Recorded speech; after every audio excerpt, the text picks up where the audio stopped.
They said it couldn't be done. They said there's no way your boy could come back for a second stream in one day. I am they in that situation. I said I couldn't do it. I said I wouldn't do it. I am here. I am here because it is Island Fights 99, and I wanted to come back with you guys. Why would I not? Hanging out, trying to get sound clips, whatever, for the stream. Of course, still working on the stream, even though I'm not being on the stream. But I was like, why do that when I could just be on the stream?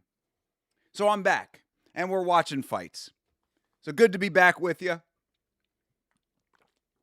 Making it a 3-bull day.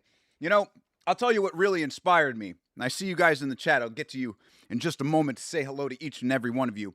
But really what inspired me today is that I was pulling clips for the stream, of course. And I came across a clip from the Reverend T.D. Jakes that I think is going to be one that's going to get pulled for a certain reason. And I'll let you know about it when it happens. But, you know, the sermon that he was saying spoke to your boy. It was actually somewhat uplifting. And it really made me realize that religious sermons, you know, that's the value in it, is the message. It's not the actual religious aspect of it, at least what he was saying in this instance. And I was actually somewhat inspired. So it made me put aside the fact that it's cloaked and couched in a bunch of stuff that I don't believe in. I took the core message away, and it was basically putting out into the universe what you want to get back, you know, in very basic terms, like I said.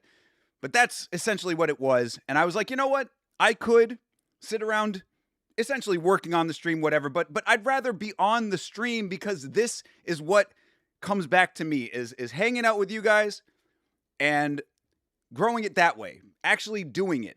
All of the other stuff, that's the window dressing, that's the extra on top of it, but this is the core right here. You, me, us together watching fights. That's what I love. So why not do that if I have the opportunity to? And I do, so I'm here. And just like that, Island Fights has actually started their feed, but they have not started the event. So hopefully this is better than last Island Fights where they started it at random in the middle of a fight. Anyway, just had to give you that little tidbit there as to why I have decided to come back because, you know, I said I wasn't, but I am. I'm trying to be more of a man of my word in a positive way, as in say something and actually do it. But if I say that I'm not going to do something and actually do it, then maybe that's also positive, hopefully. That's a long, rambling explanation of why I'm here. That being said, hello, chat. Sam the Nightmare's here. What up, Sam? Good to see you, brother. Lachlan, good to see you as well. Shout out to Australia. West Indian is here. Hello, sir. How are you? Long time no see. Couple hours go by. We're right back in it.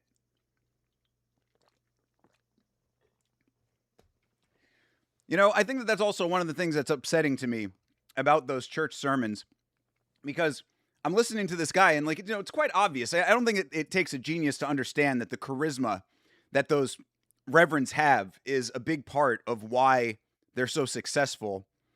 And then also, of course, the religious aspect of it gives them a built-in audience as well. But, you know, you listen to it and it's like, yeah, you know, I understand. The message resonates because of that charismatic delivery. And, you know, there's a level of intelligence in what he's saying as well. So it's like the thing that he's saying makes sense. And then there's charisma on top of it. And I think that that's a very big asset to a lot of people. Unfortunately, it is used by a lot of people who end up grifting.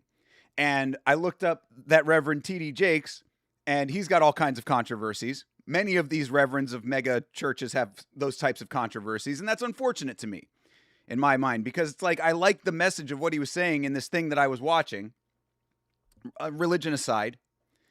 And it just sucks that the ability to be charismatic is abused by a lot of people. You know, you have a level of intelligence, a level of charisma, and unfortunately that gets abused by people at times. But recognizing that, hopefully that will allow me to not do the same if I have any level of charisma myself. But, you know, like I said, I enjoyed what he was saying. And I don't want to talk about exactly what the messaging stuff was in it because I'd ruin the clip. It's one of the clips that I have on the list to pull. I haven't actually pulled the clip because I didn't find the exact bite that I wanted to use from it, but it'll all make sense when I get the clip. So, any which way. Thank you guys for coming back. If you want to watch the fights that I'm going to be watching here in about 4 minutes, the link is in the description of this live stream. Fights are free on YouTube. Island Fights 99. Of course, Island Fights is a local promotion to me here in Florida, but they are not taking place in Florida. Tonight, they are taking place in Biloxi, Mississippi. So even though Island Fights is a local promotion, they are not doing their fights in Florida tonight.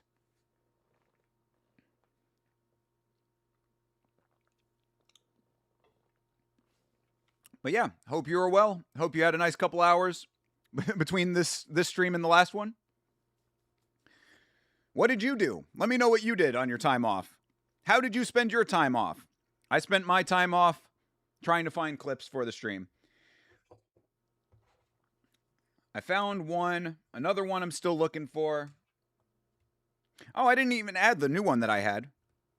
I guess I can do that while we're waiting for this to start. I'm going to have to start a whole new page. Carlos. Hola, brother. What is good, my guy? See, I'm going to have to start a whole new page here, but there are going to be so many sound bites. I'm not going to be able to find these things when I'm looking for them. Let's see here. Add this new one. Give me just a moment while I get that going, and I will play it for you. This is going to be one that probably gets a lot of play. Yeah, absolutely. I know, Carlos. Yeah, I had some other plans during the day that ended up getting shifted around. But, yeah, happy to be back. Yeah, I thought I was going to get some other stuff done today that didn't end up needing to get done. And then, you know how it goes, man. Things always winding and twisting around. Let's see. Let's do that. All right, so this is the new soundbite as we wait for Island Fights to get their stream started. This is one that I think we're going to be using a whole hell of a lot because I say it all the time.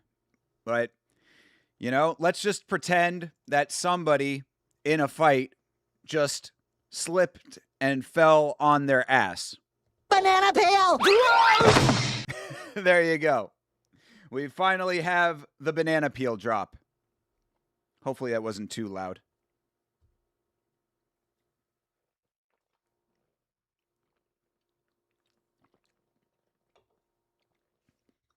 So yes, we have banana peel. We also, of course, have the Poirier. It's going to be bad, my nigga. And then those are the only two new ones right now. Yeah, I have those both checked off. So yeah, that's what we got for right now. You'd be surprised how long it takes to get some of these sound bites. You like the new drops? Obviously, the Poirier has been a long time coming. The Poirier was one that is long overdue. Banana peel is also one that I've been needing for a while, so I'm glad that I finally have it. I edited it myself. Banana peel. So yeah, Island Fights should be starting any minute now. Again, I hope very much that they actually start it before the event start. Oh, here we go. Boom. There you go. Timer has started. They actually started correctly this time. Use the "Where's the Bang Bang" of Bobby Green when the next fight is boring. I already have a drop for when the fight is boring. I already have a boring fight drop. That's this one.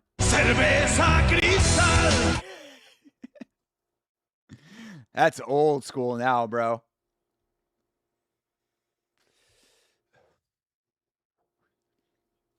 I've used that for a long time. I don't use it all that much now, but that comes from a long time ago.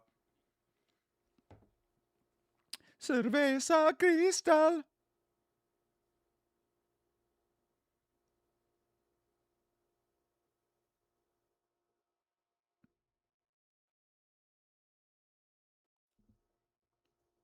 I could definitely see. I'm looking at these like commentators over here, and I'm like, Island Fights. You should call me up, man. I could absolutely be on the commentary team for Island Fights. Bring a little of that TD Jakes charisma to Island Fights. Welcome everybody to Island Fights.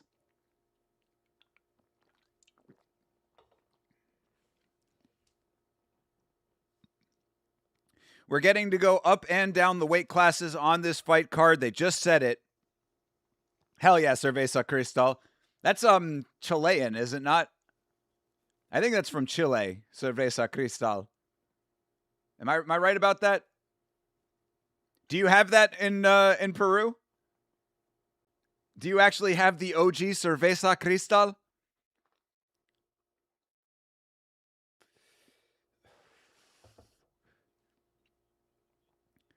It's a classic.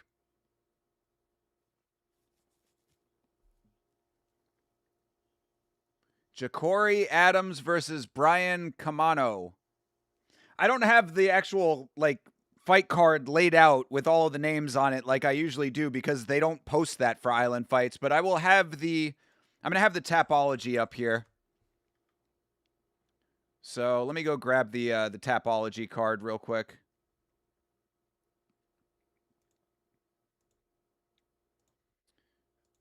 This is Island Fights. Yeah, Island Fights 99. 8 fights on the card tonight.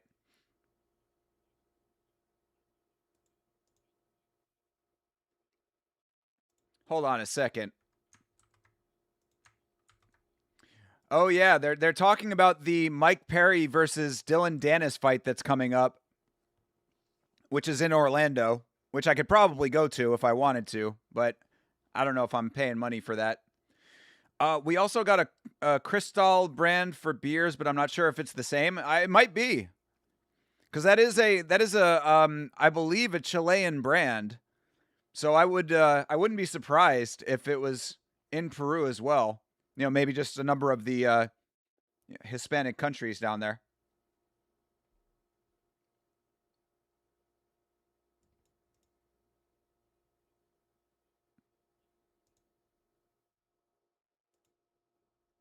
They said it gives a Kumite type of atmosphere.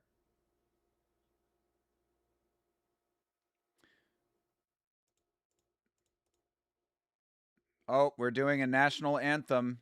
Everybody get ready to stand.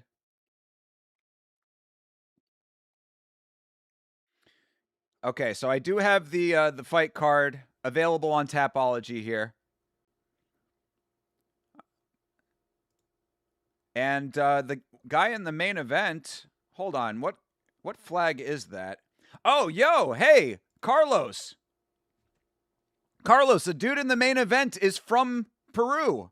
Do you know Marlon Gonzalez? This guy in Island Fights is Peruvian in the main event. How about that? What a coincidence. Mike Perry gonna beat the shit out of Dylan Dennis? Yeah, no shit. That's why I don't want to pay for it. Although, you know, Dylan Dennis might pull some goofball shit. So, you know, maybe there'll be something funny that happens, but who knows? The GOAT returns. Yes, the GOAT has returned because you are here, Hydra. What's up, brother? W. Surprise second stream. Bro, I couldn't stay away. A couple of things that I thought were going to happen ended up changing up. So we're back. If I have the opportunity to, and I'm not too tired, which is kind of crazy because I did wake up very early today. So I thought I would be tired or more tired by the end of the day, but I'm wide awake. I'm feeling good. We're back. Island Fights are on. Why not, you know? Hey, CTE, what up? Yama the GOAT. I can catch live fights today. Let's fucking go indeed. And these are free on YouTube for you. So navigate over to the link. The fights are just about to start. Everybody's here right on time. Actually, that's you, Carlos. It's just your fake name. Got you, bro. Okay. Well, when you're done in the chat, get ready for your fight. It should be coming up in a few hours here. Carlos is just in the back typing away in the chat, and he's going to go out, glove up, and get in the ring soon. Wish me luck. Good. Yes, exactly. Bueno, brother. Fuck yeah, Yama, getting me through the psych room assignment tonight. Yeah, brother, you are on the front lines out there on this assignment, bro. I really I am amazed by what you do. Oh, are they playing a recorded national anthem? They couldn't find some local singer to do it. I'm not standing for a fucking CD player. They literally are playing the national anthem on like a boombox right now. Come on, man. You couldn't have found like a high school kid to sing the song. They should make one of the fighters sing the national anthem. Just got some mid-card guy comes out and has to sing the national anthem. Singer dropped out, bro. I don't know what to tell you. We could either play it off of iTunes or you can get in there and sing this national anthem like a goddamn American patriot. You're shadow boxing right now. Let's go, bro. Live anthem is a must for sports. I mean, come on, man, right? You would think that would be like just a standard, and I guarantee you could find somebody to do it. Well, I will still cover my heart as the American that I am. One of the drops that I was looking for today was an America drop, and I really want to use the America fuck yeah drop from Team America World Police, but I don't know if it's going to get me copyright struck.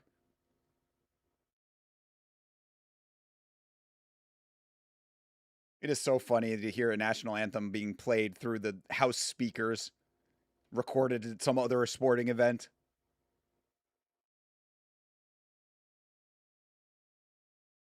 They're still cheering for the end of it too, by the way.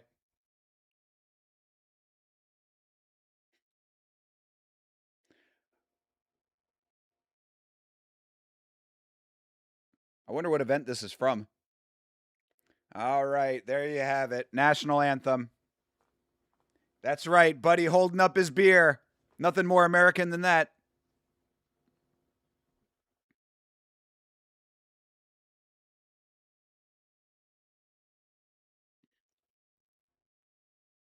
Oh, we're doing an honoring of the troops as well. Golly, they are America-ing to the max over here.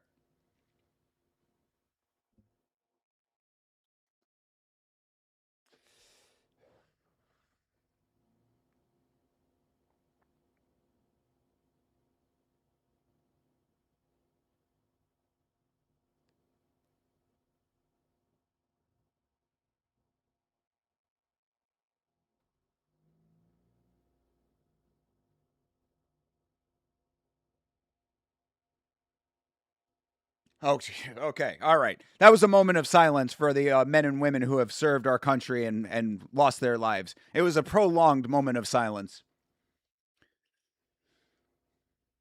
Who's ready to see some butt whooping tonight? This announcer is hilarious. This guy is a local legend over here. All right. Brian Camano is our first fighter. He's fighting Ja'Cory Adams.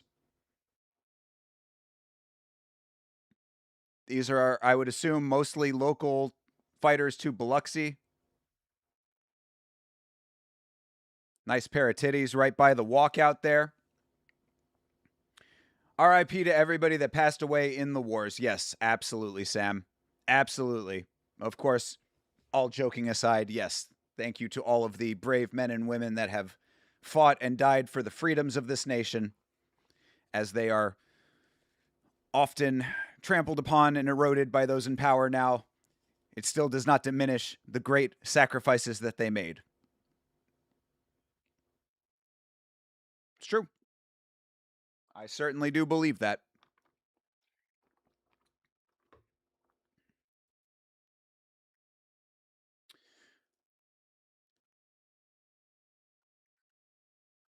Good hands, quick hands, and technical boxing. Carlos, what are they going to say about you when you come out? Carlos, a.k.a. Marlon Gonzalez.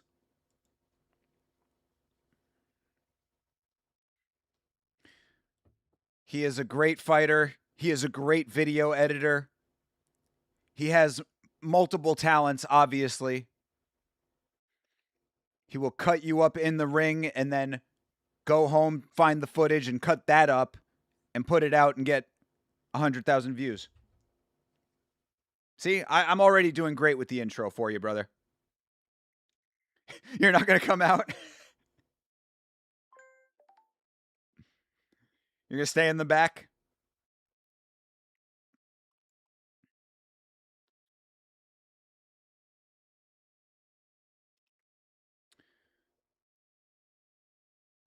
There we go.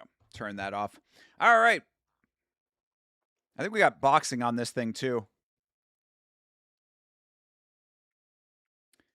Clips are more important. I appreciate that work ethic, brother. Cheers for that.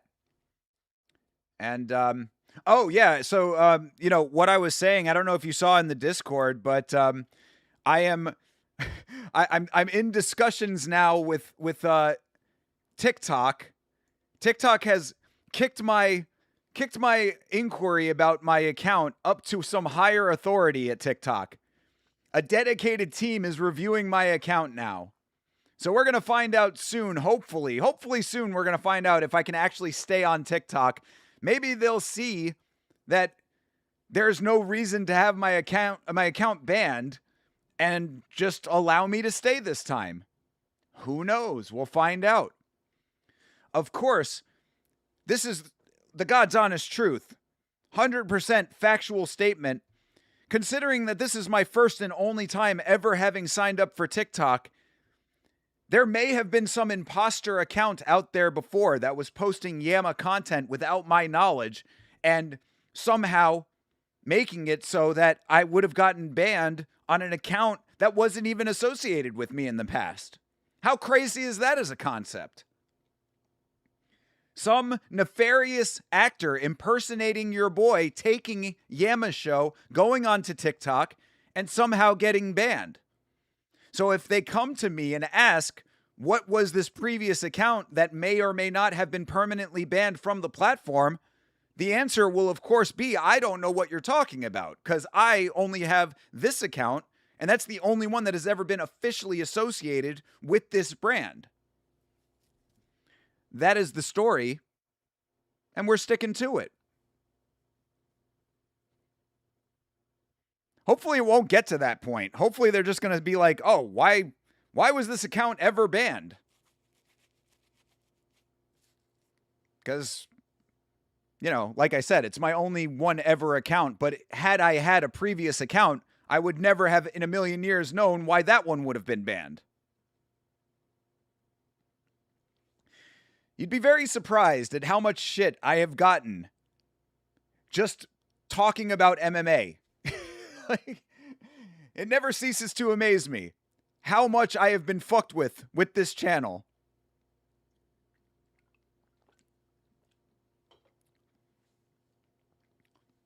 All right, our first fight looks like it's going to be boxing.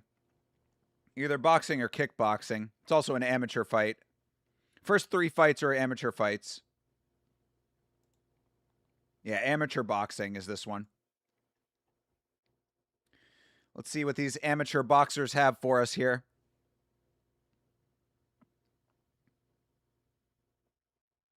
Wonder how many rounds this is going to be. All right, fight number 1 is underway. Island Fights has started. Oh, Jacory with some good hands early. Oh, Jacory swinging. They're both swinging. Jacory landing, though. I am telling, this fight specifically is boxing, but there will be MMA as well. Yeah, there's pro MMA coming up. In fact, looks like most of main card is MMA. Actually, yeah, all of main card is MMA. So we've got, yeah, we've got this. We've got one more we have this boxing match, we have a kickboxing match, and all of the rest of the card is MMA. And right now, I mean, amateur boxing is really the best boxing you're going to see, because this dude Jacory is fucking crushing right now. This is the kind of boxing you wish you always saw. Holy shit. Calling it. Yo, beanbag. Oh, that boy got a beanbag. Ooh, that's a beanbag. That is a round 1 beanbag in amateur boxing for Jacory Adams. He's doing push-ups. Best boxing fight I've ever seen, bro. I'm telling you, dude. Amateur boxing is where they actually fight like that. Most violent boxing fight of all time, for real, dude. This is back when they actually still have the hunger for it. You get to a certain level of boxing and it's like, yeah, you know, we made it to where we want to get to, so it's like we don't really need to go that hard. I feel like that's what boxers do. They have like a secret pact with each other to be like, you know what? Look, we're going to touch each other up. Couple of good hard shots here and there, you know, make it look convincing. Everybody walks away pretty much unscathed, you know? We get paid, we shake hands afterward, we go have a beer. I feel like that's the unspoken code of boxing at the professional level. Chase Parton will tell you. Chase Parton tried, man. I don't know. How many of you guys were there for Chase Parton's excursion into Zuffa boxing? Are any of you guys that are here now over there for Chase's stream? Indeed, it was a beanbag. Thank God. We got the boxing done real quick. Now we just got to get through the kickboxing. We have one MMA match, an amateur MMA match, and then kickboxing, and then we've got all MMA for the rest. So hopefully the kickboxing is just as good. Nope, it's just as good. You watched around and dipped, you hate boxing. Bro, I'm telling you, man. I tried, dude. I mean, like I was driving when I was driving when Chase was doing that stream, so I had him on in the car. And I was there, I think, for maybe 2 matches. I think I was there for like 2 boxing matches. And it was like, it didn't sound like he was hating life at the time. But when I saw later on in the evening him post, yeah, no more Zuffa boxing, I was like, dude, I could have told you, man. This is also, I said it as soon as they announced Zuffa boxing. Of course, everybody was asking, Think, are you going to do Zuffa boxing? No! I already know what I would be getting into with boxing. I don't want to watch it. But that was good. Island fight boxing. That's what I'll watch. Kickboxing can be peak. It can be. It certainly can be. In fact, that reminds me, we got to do another Glory stream at some point. I loved that Glory stream. That Glory stream will always stick out in my mind as a highlight stream. Granted, it was one that got a ton of views and a lot of people in the chat. But regardless of that, if it had just been a normal stream, I still would have been like, this is fucking amazing. But, of course, the Glory stream had like a narrative that went with it as well, so... Will you watch the Ryan versus Conor Ben boxing event? Fuck no. No, dude, I'm telling you, I watched Terrence Crawford versus Canelo Alvarez. Those are, as far as my understanding of boxing goes, 2 of the greatest of the modern era. I watched the entire main card of that event. It all sucked. That fight sucked. You know, what I say about that card, no knockouts, no knockdowns on a professional boxing card of that caliber. There is nothing for me with boxing. Why would you ever choose to watch boxing when MMA, Muay Thai, Glory, and K1 exist? Exactly. Boxing is a relic of a bygone era. Boxing is a relic of an era where boxing was the only combat sport. Now, you can do something called kicking. What a novel concept. Only 200 subs away from 2K. Let's fucking go indeed. Thank you. Thank you, CTE. We are inching our way closer to 2K. And then only 198K to go. What happened to cut out of the feed for a second there.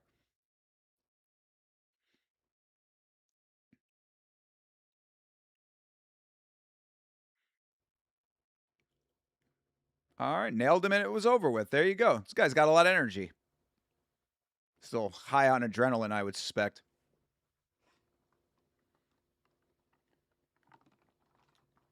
Shout out to Ja'Cory Adams. I wonder when he's going to go pro.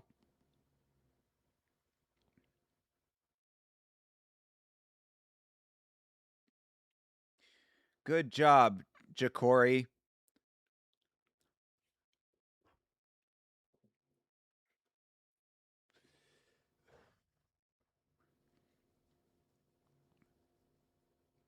I forget, does Island Fights have a replay system?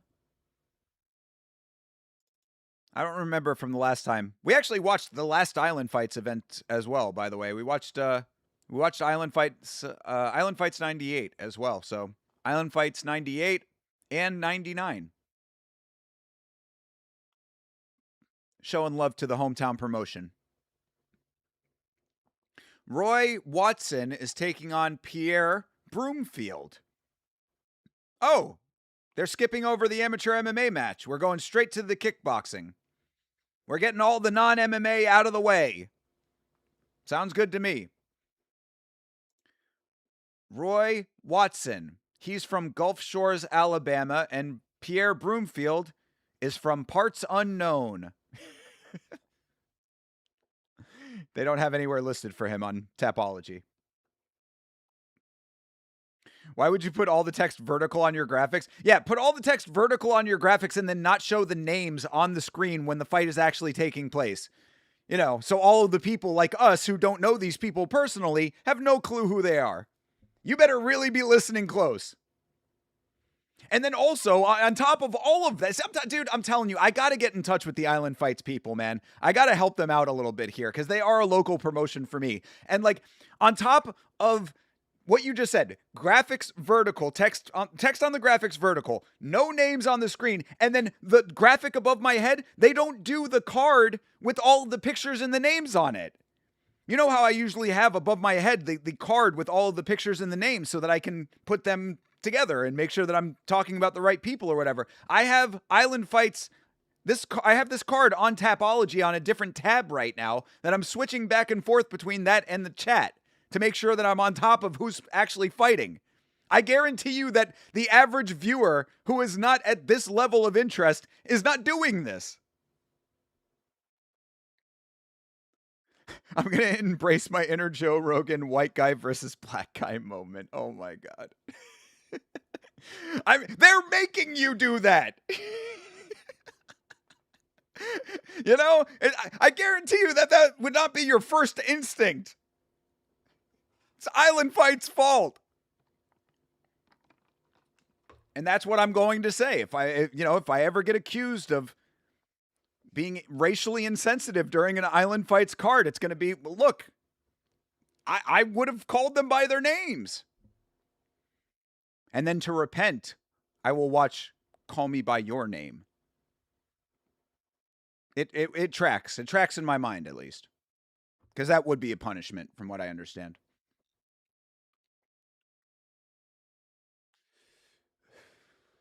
I don't know. I have no idea if that movie's good or bad or not. I think it won an Academy Award, so maybe it's good. As long as you don't talk about his black story, you're probably good. That was pretty funny.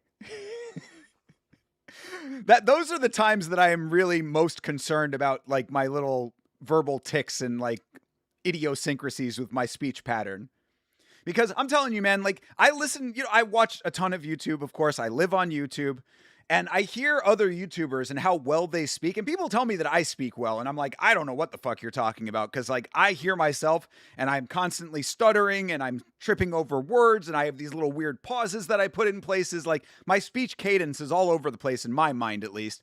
But, like, I hear other YouTubers talking and I'm like, God damn, I wish I could talk like them. You know, just talk at length the way that they do.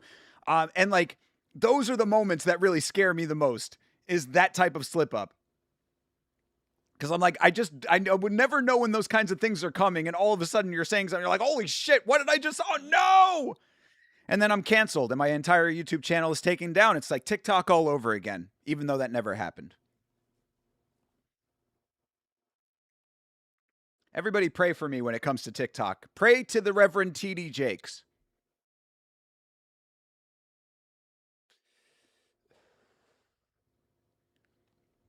Ilya stole it from Roy. Oh, Roy comes out to the same walkout music as Ilya, and apparently Ilya stole it from Roy.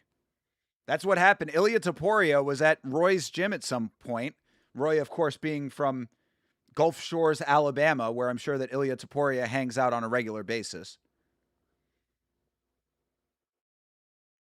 And he heard the music. He was like, you know what? I like that. I think I'm going to take that for myself.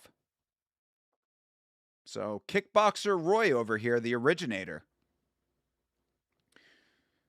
Roy Watson is 20 years old. Pierre Broomfield is 25 years old. What's supposed to go in that middle box, do you think? There's a big black box on the middle of the screen. Is there supposed to be like a graphic in there? Or like, what do you think actually is supposed to go in that box? It's just a big black box in the middle of the screen with nothing in it.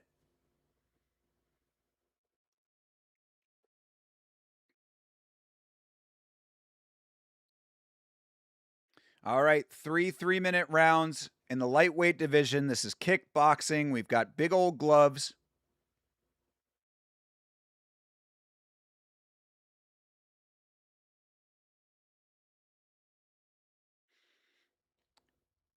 Hey, Pierre, you want to come out here? Isn't that the dude that produces for Playboy Cardi?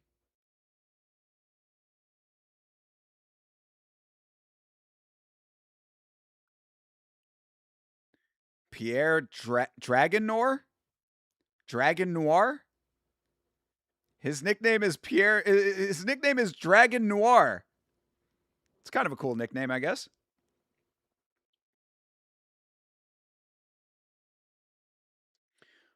Roy Watson, undefeated. Is this pro or this is amateur too? This is also amateur. Okay. Pierre's hairline is holding on by a thread. Oh no. I mean, after he starts getting wins at the pro level, he'll take his trip over to Turkey. He'll be just fine.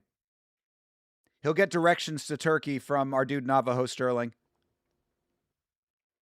Mate, all you got to do is go over to Turkey, mate. All right, fight is underway. It is kickboxing. There's kicks. Ooh, a couple good shots going on over here. All right, they clinch up. Ref, you just going to allow them to hang out in the clinch? Okay. Ooh. They're throwing wild over here. Amateur kickboxing. Ooh, nice connection for Pierre. I thought this was kickboxing. Aren't you not allowed to clinch? Yes, correct. We've got regional MMA refs going on right now. Regional combat sports referees who enforce rules kind of at will. We don't have Crocodile Dundee referee, though. If you remember the last Island Fights card, we had a dude who was dressed like Steve Irwin. He was dressed like the Crocodile Hunter. He had khaki pants and a khaki shirt on and a cowboy hat. Now we've got a referee who's got the dude from LMFAO's glasses on. Ooh, Pierre landed. Oh! That's a beanbag! Pierre with the head kick beanbag! Oh, that boy got a beanbag! Ooh, that's a beanbag. That was a fucking sick beanbag, bro. Yo. That was fucking sick. He dead for real, dude. That boy's snoring. Yo. Goddamn. Oh, man. Roy was undefeated, too. Roy was undefeated. Roy had never met the feet of Pierre. He's the captain now. God damn. I'm gonna class that as vaguely racist, but it's still very funny. Um, golly, that was a crazy beanbag, dude. Please have a replay system. Island fights. Half Dead Frank. Half Dead Frank meet All Dead Roy. There's your replay.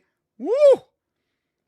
Woke up from my coma to see someone get put in one. Let's fucking go, brother. W. Frank, you know what to do for real. Frank understands the assignment as soon as he sees it. Yeah, shout out to Pierre. He's got every right to be a little cocky after that. See, Pierre's doing it right. This is when you emote. You emote after you do that. Oh, and nice show of respect and sportsmanship from Pierre as well. I like Pierre. Shout out to Pierre Broomfield. Somewhat local to my region of the world. Maybe I'll get to see him fight again at some point. That was slick, dude.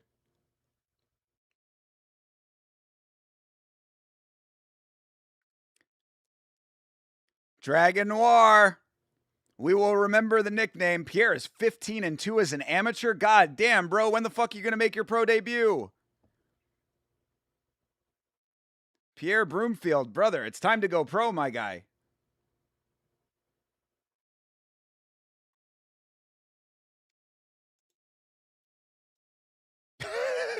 My corner was just yelling out shit.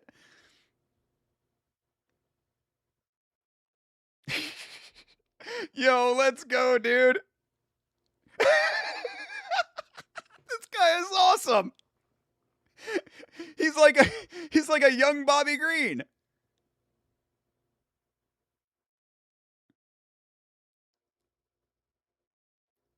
Oh, we're getting an entire crowd worth of happy birthday to his corner man. I mean, look, the guy got a first round head kick knockout. We'll sing happy birthday to his corner, I guess. They're all doing it too. Shout out to the crowd in Biloxi, Mississippi. I don't know if you saw my message earlier, but you got to get a snoring sound effect for the board. True. Yo, let me add that to the list here. That's an easy one. I'll definitely get that. Yep. I got to see if I can get the me. You know, because that's the thing about the sound effects, right? Like, I always try to get, like, I want the sound effect, but I don't want to just get, like, the generic one most of the time. You know what I mean? I always like to have a little bit of a spin on it. So I'll see if I can get a fun one for it. But yes, I have it. It is on the list now, right there at the bottom. Snoring SFX. So thank you for that, CTE. You got it.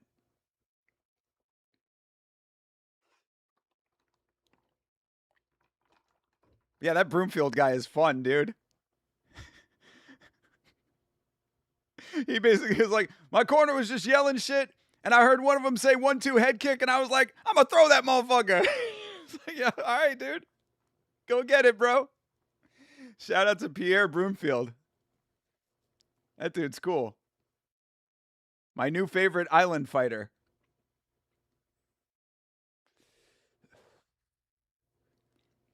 DMX being played in the venue. Shout out to the DJ at PFL from yesterday, by the way, with the goated playlist. That DJ was fantastic at PFL. He was playing banger after banger between fights. All right, so if I am not mistaken, we should be getting MMA from here on out.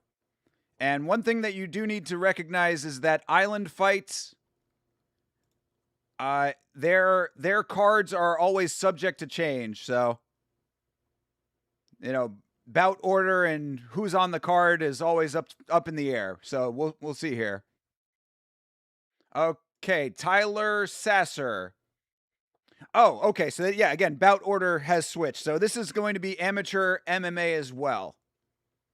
Well, this is going to be amateur as well, but it is MMA. So this should be the last of our amateur fights. They switched the order up. So we had boxing, kickboxing. Now it should be MMA from here on out, I think. Bro is walking out in a Chris Benoit shirt. That is a fucking statement right there, dude. Jesus Christ. Bro. Oh my God. Hold on a second. Let me please get a screenshot of this real quick for Chase. Oh. Incoming to the Discord. Tyler Betts, what's good, my guy? We're having fun tonight. I'm so glad that I decided to do this.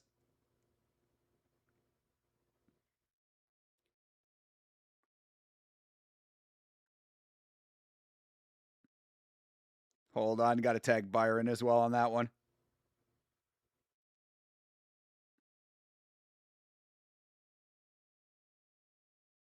What a statement.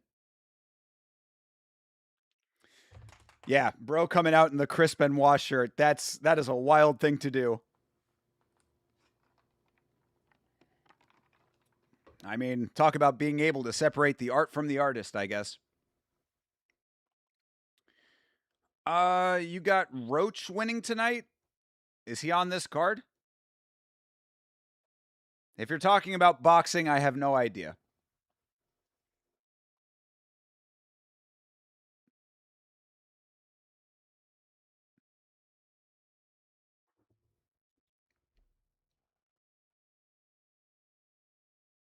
I will tell you that back when I was still making music, I did have a song that I was working on that I also would have liked to have made an album title for like later on down the road. I'm always coming up with like titles and stuff that I just kind of file away in my mind.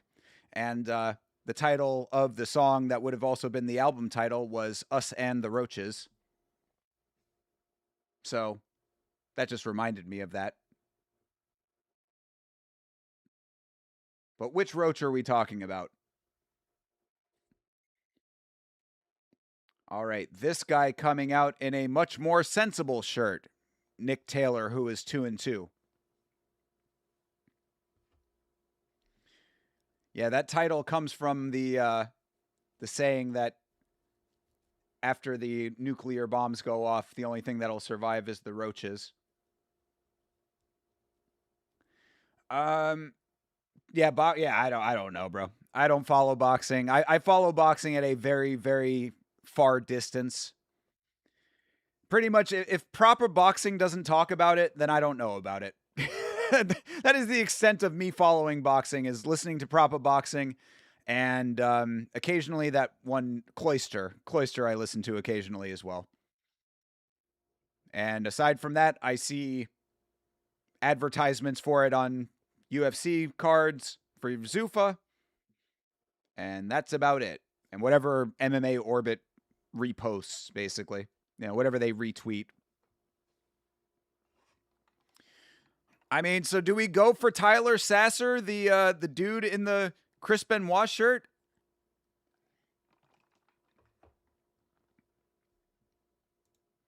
Sasser this is his debut. And the Tapology has Nick Taylor as 3-1, but he's actually listed as 2-2 from Island Fights. Tyler W., you got it, brother. W.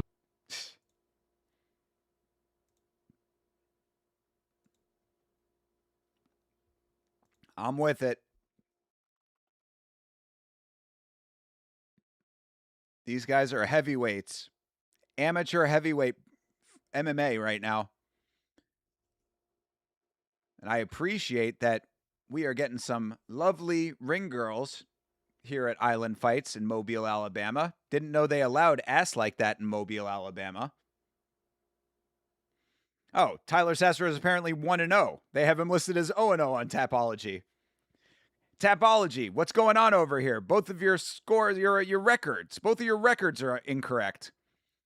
Tyler Sasser is 1-0, and Nick Taylor is 2-2.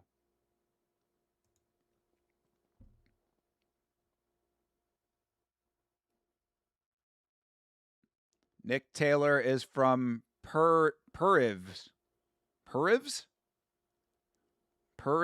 Mississippi?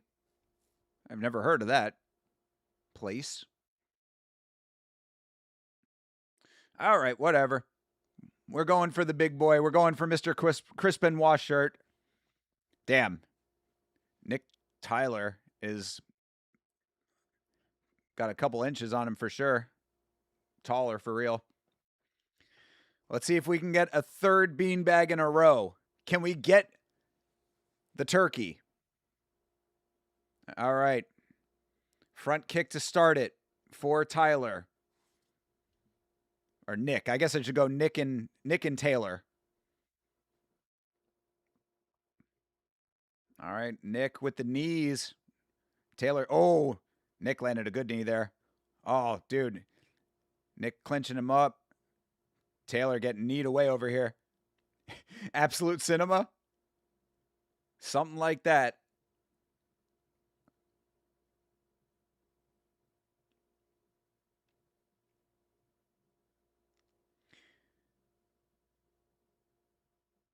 Oof. That big old Roy Nelson belly. Shout out to Big Ben bringing up Big Country. Oh, Jesus. I don't know if Chris Benoit shirt was the right choice here, folks.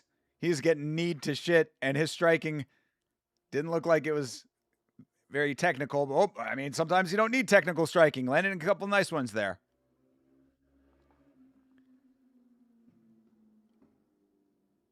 Yeah, Sasser is bleeding from the nose, they're saying.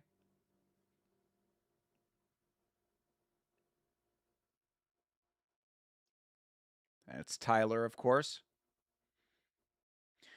So I'm supposed to believe that blue corner is a fighter to be taken seriously. Brother, he's who we're rooting for right now. Come on, CTE. I mean, right there you go. He's landed a couple good shots. But our dude, Nick over here, has got the knees. Nick the knee. Nick the knee, we're calling him right now. He's banging knees all over the place.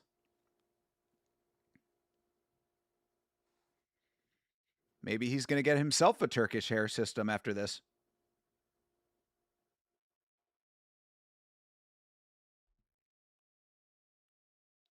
Bro, do not call either of these guys Derek Lewis-esque. Well, we get our first official usage of the new drop. Banana peel! Bro legitimately banana peeled himself. How does Nick possibly keep missing the body kick? Bro, there is a lot of body. There is a lot of body to kick into. That is true.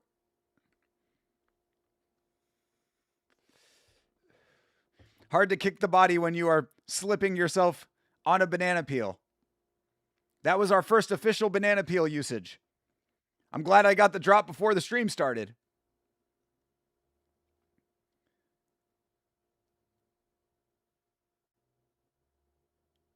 Oh. Yeah, dude. Taylor is bleeding like a motherfucker now, dude. He is all kinds of bloodied up in the nose. Or Tyler, excuse me, Tyler. Tyler Sasser. We call him Big Benoit. That's my nickname for him.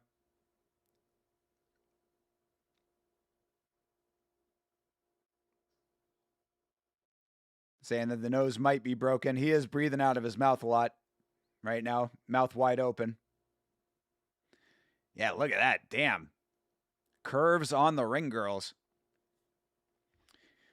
Just skimmed through all the VODs they keep up. The black box on the tail of the tape is never filled with a sponsor or something. I mean, I guess I would assume that it is for a sponsor. That's a good point, Half Dead Frank. Yeah, I guess that would be a good place for a sponsor if someone actually wanted to sponsor. Maybe. What do you guys think? Do you think a Yama sponsorship might be in order here? You think that we should fill up... You think we should fill the black box with a Yamrana?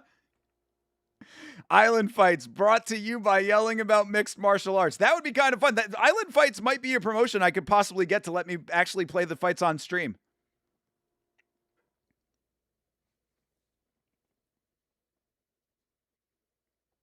We got to get the sub count up a little bit more, though, because that's the only reason I haven't started reaching out to organizations about that yet, is I just don't think that we have the reach to make it worth for these organizations just yet. But don't think that I have forgotten about this endeavor. Ooh, High kick got high kick got up and stayed up. Thank you for the research, though, Half Dead Frank. You're the man. All right, so our dude, Tyler Sasser, using his big, gigantic girth to his advantage right now. 30-pound weight advantage all being placed onto our dude, Nick Taylor, right now. I mean, Nick is just holding on to him right now. Oh, yeah, Nick. There you go. Come on, roll over. There you go, brother. Come on, Tyler. You got all of this weight on this guy. There you go. Nice transition. That was actually a legitimately decent transition for a big guy to the back. He wasn't able to control it, but I appreciate the movement. All right, Taylor back to his feet, though. Nice work. Taylor looking tired. Ooh. Sasser. Big Benoit landing a couple of good ones up top. Nick's got to get back to his knees. Come on, Nick, the knee. Oh, there you go. Right into it, Nick. Bro, Nick, he's offering his head to you to knee. He's got his back now. Okay, fine, fair enough. I do love the idea of sponsoring Island Fights, though. I wonder how much they would charge me to sponsor this. Do you think they would let me sponsor Island Fights?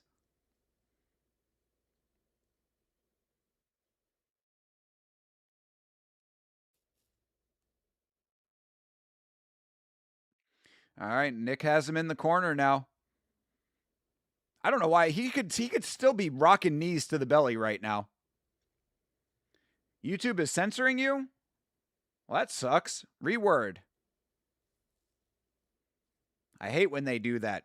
Stop censoring my chat, YouTube. That's TikTok's job, apparently.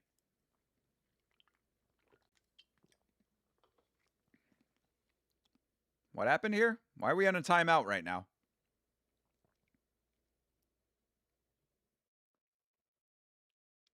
Oh, low blow, they're saying?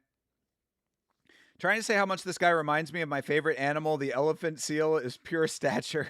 In pure stature. I love it. Oh, Nick the knee misses on the knee. And Big Benoit coming back with the hands. Big Benoit. Big Benoit.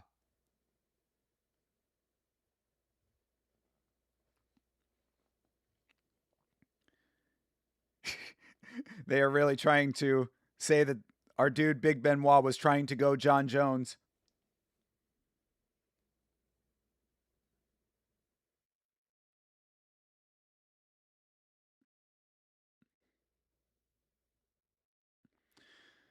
Oh, is it only 2 rounds? Yeah, I guess amateur. 2 rounds for the amateur fight.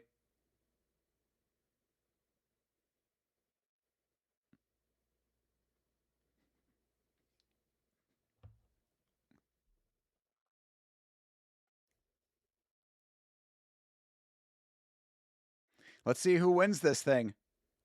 Who do you think won? Give me your predictions in the chat after having watched that fight. I will say that Big Benoit actually landed a couple of decent shots. I would say that Nick probably won off of technicality and damage. I mean, look at the dude's nose. Bro's nose is cut open and probably broken. Oh, wait, we do have a 3rd round. What were these guys talking about? Why'd they make me think we only had 2 rounds? We got a 3rd round to this thing. All right, I would say that it is probably, I mean, I'd say it's 1-1 going into the 3rd. Fuck it. I give that 2nd round to Big Benoit. He was landing the better shots and Nick was getting tired. It's anybody's game.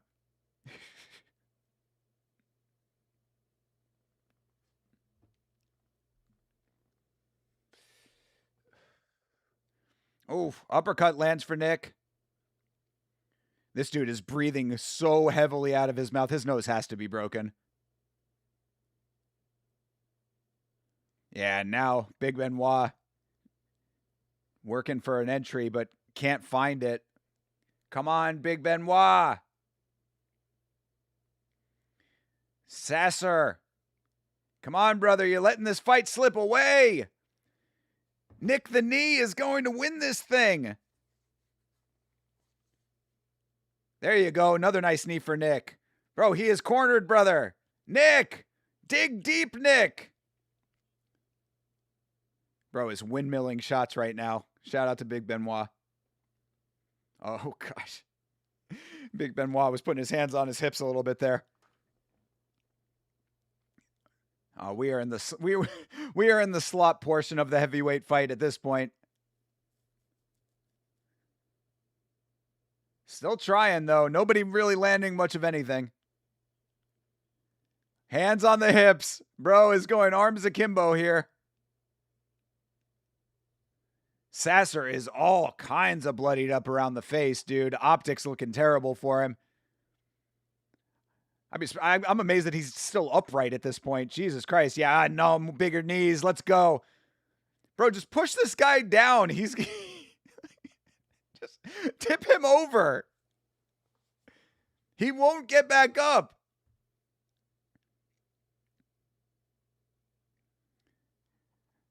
This is the best part of a heavyweight fight, being on the slop, bro. We are in the thick of it for real. No pun intended.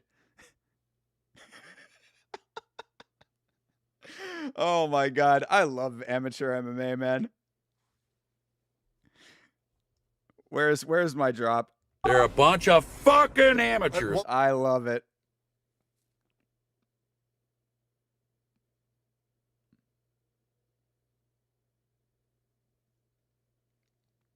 Yeah, Nick gonna win this thing. Big knee, brother. There it is. Come on, dude. Come on, beanbag this fight here. Bro, ref could have stopped it. All right, fair enough. Shout out to Big Benoit, Tyler Sasser. He makes it to the final bell. But our dude, Nick the Knee over here, definitely getting the victory. Very nice work. I mean, if we're being perfectly honest, he probably won all 3 of those rounds, but, you know. This feels like watching 2 blubbery animals trying to assert dominance. I mean, Nick the Knee's not super blubbery. He's just tall and gasses out like a blubbery guy.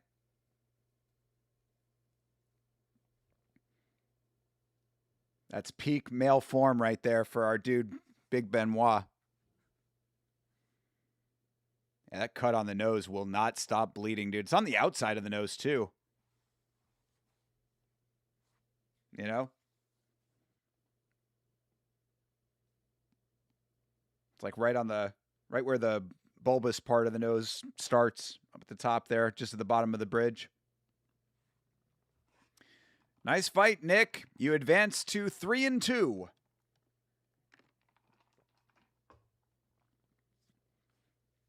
When do you think we're going to see him on the Contender Series?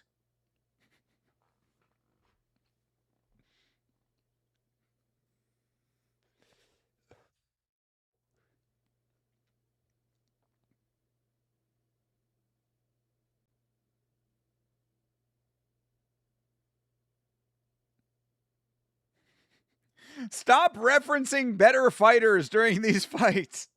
These announcers keep talking about UFC fighters during this. It's like, bro, stop with these comparisons. It's a disservice to the audience. Ornstein and Smaw ass builds. I don't know what that's a reference to. Am I supposed to?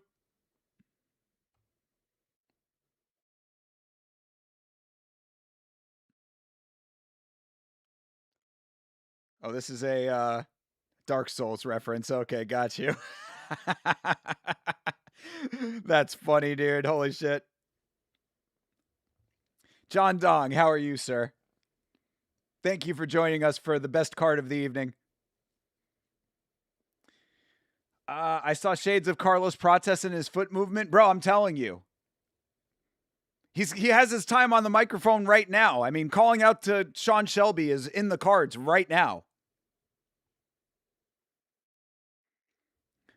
I am ready. Mick, Sean, Dana. Anyone, anytime, anywhere.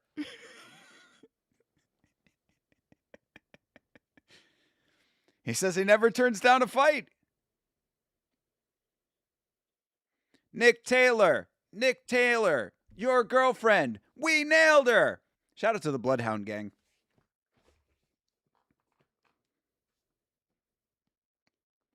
I used to be a huge fan of the Bloodhound Gang back in the day. I still am. They're awesome. That's old Bloodhound Gang too. That's like their first album. All right, next up is Valiami Kulu and Daniel Olajiga.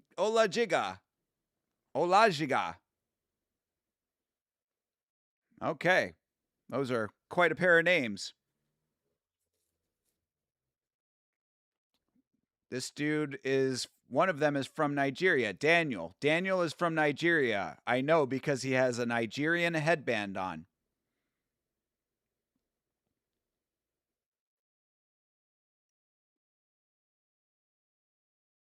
No can crushing, they're saying. I can appreciate it.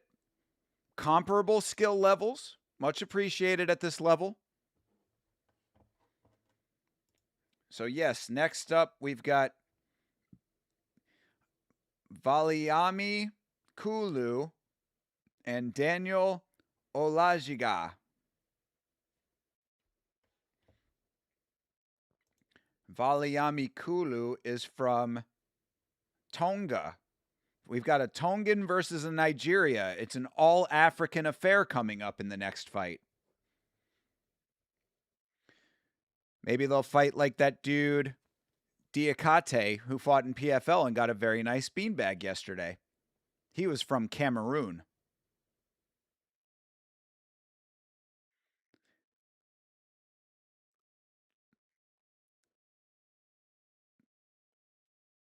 Tonga ain't Africa. Oh, true. That is a good point, isn't it? God damn it. Yeah, Tonga is Polynesian. Fuck. Oh man. Where's the drop? That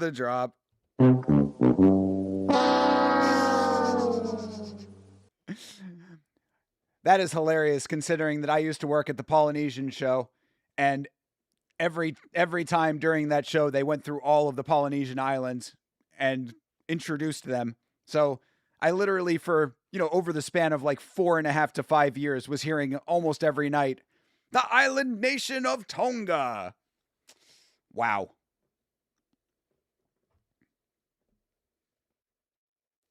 Yes, Tonga is an island in the Pacific. I know. I do know. Nobody clip that.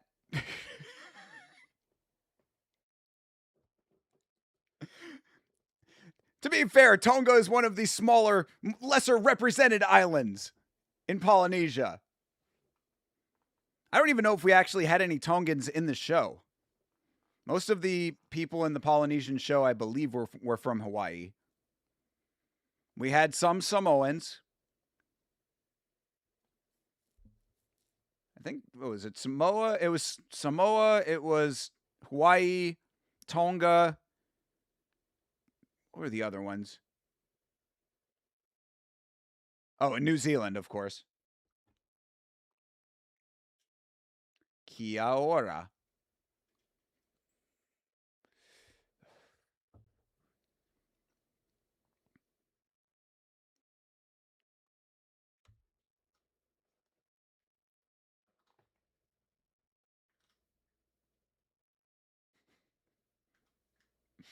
Damn, I am really kicking myself for getting that wrong.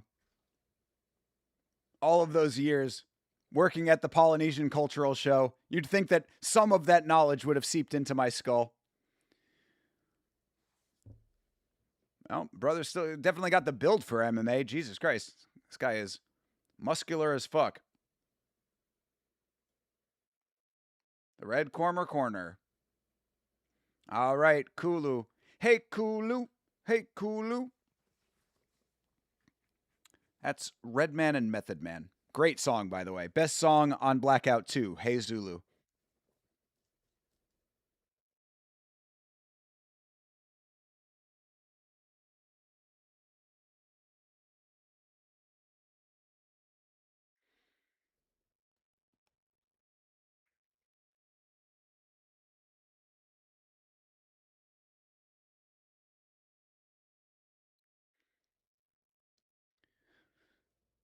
Dude has the old school Aljo haircut here.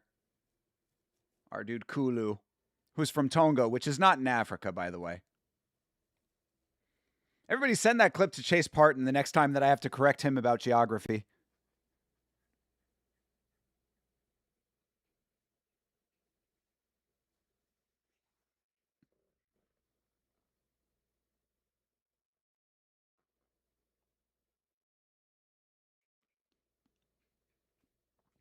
That's right. I need to follow Island Fights on Instagram. I will do that right now. Thank you for reminding me, commentary crew.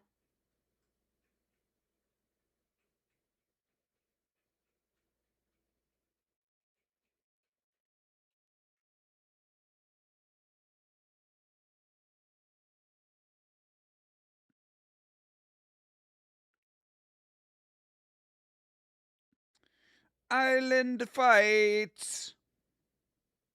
All right, I'm following Island Fights now.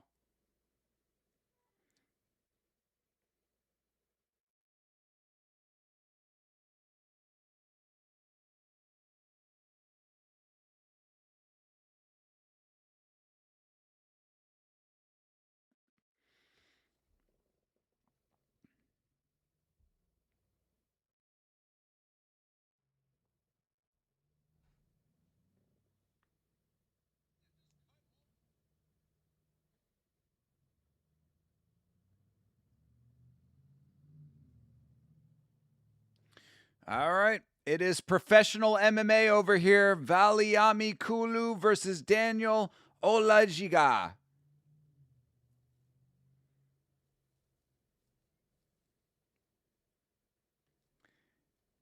Valiami, my Zulu warrior. It's Kulu, brother. He's your Kulu warrior.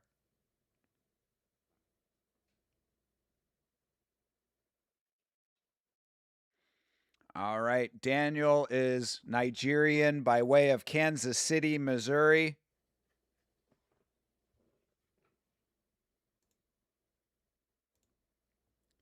His nickname is the Silverback. I will not be calling him that. He's 4-3. God damn it. Valiami Kulu is Tongan by way of Las Vegas, Nevada.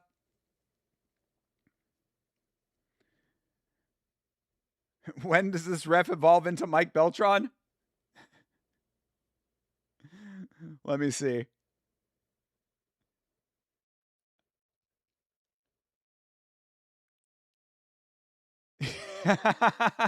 Yo. Yeah, true. You have to like what do you do in Pokemon to evolve your Pokemon?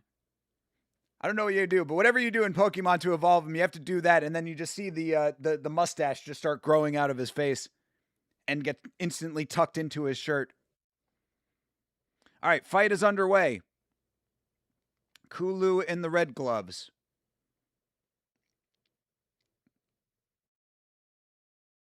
Olajiga in the blue gloves.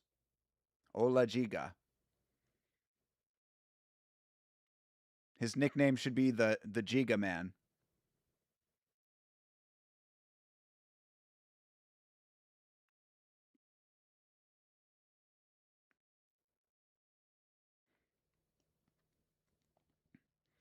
All right. Teep for Olajiga.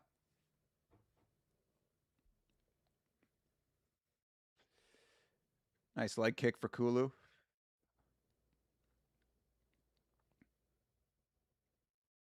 Both of them actually moving like fighters. That's what the commentary was just talking about.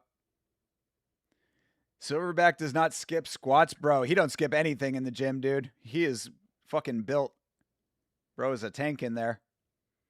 They were kind of talking about that on commentary, too. We're going to have to see if he gasses out. Oh, whoa. Jeez, almost sent Kulu out of the ring. All right. Olajiga really trying to get this takedown, but Kulu staying on his feet. Yeah, testing the ropes for real, dude. Boing. Boing. I wish I was Michael Winslow. I could do all the sound effects myself. We need to get Rakim on the Razel, excuse me, not Rakim. Rakim's the MC. We need to get Razel on the stream sometime. All I know, that's one bad motherfucker.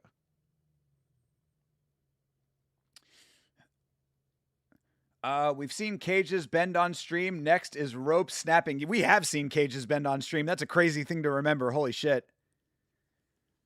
That was fucking wild, dude. That was in Dogfight. God, I can't wait till we do another Dogfight Wild stream, bro. Oh, big takedown. All right, Olajiga finally gets the takedown he was working for. Depending on how the rest of this round goes, that might win him the round.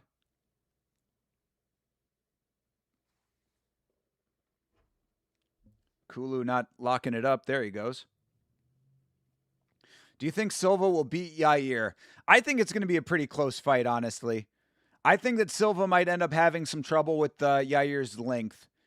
Silva's a guy. So, okay, what I will say about John Silva right now is that I think that people are starting to wise up to his, like, fucking, his antics, which is definitely something that Diego did not play into.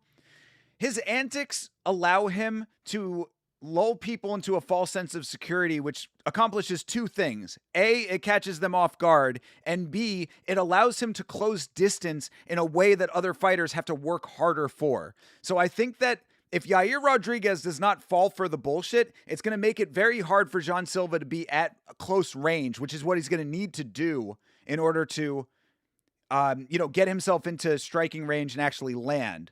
So I think that if Yair keeps distance on him, I think Yair might be able to win that fight, to be perfectly honest. Silva will corner him in a pocket and send him to Jupiter. That's going to be the interesting equational element, won't it? Will he be able to back him down? Yeah, I don't know, man. I mean, I'm not like a huge Yair fan or anything like that, but when have we seen Silva fight a guy as tall as Yair? Deal with the range that Yair brings to the equation. That's my question. I mean, look, if you can show me an instance of John Silva dominating a tall fighter like that, maybe I would change my tune, and maybe I'm just misremembering his record. Maybe he's already done it. But I feel like the distance that Yair is going to create is going to be a big problem for him. And as long as Yair does not play into his hand, it might be a hard fight for our dude, John Silva, a.k.a. the Dog Master.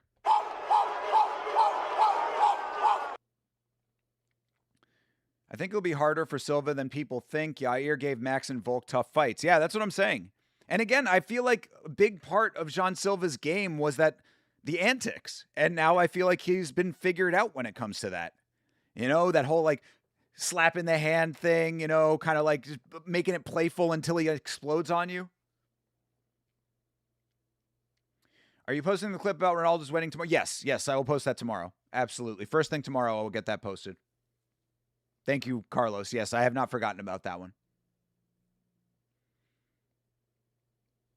And honestly, I've been kind of pacing it because I didn't expect you to be so Johnny on the spot with the edits, but if you want me to be posting more frequently to get more out, bro, that's up to you. I mean, I'd be happy to post them more often. Today it got away from me, but just in general. I mean, you've been pumping them out, man. I really appreciate it. One of Jean's first UFC fights was against a tall opponent. Which one was that? Trying to remember. I'm not saying that you're wrong. I just don't remember. Yeah, who was the opponent? Oh, Weston Wilson. Okay. All right. I'll give you that. That does track. Granted, of course, skill level not comparable, but that's a good point.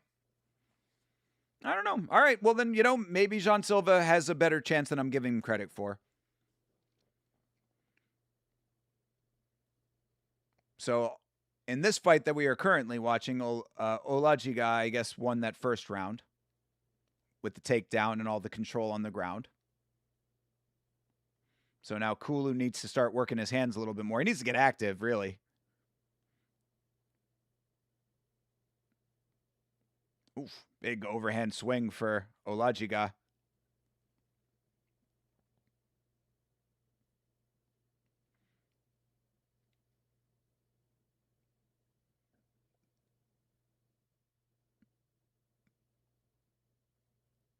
I will say about John Silva that I do think he's going to bring a level of intensity to the fight that Yair will not bring.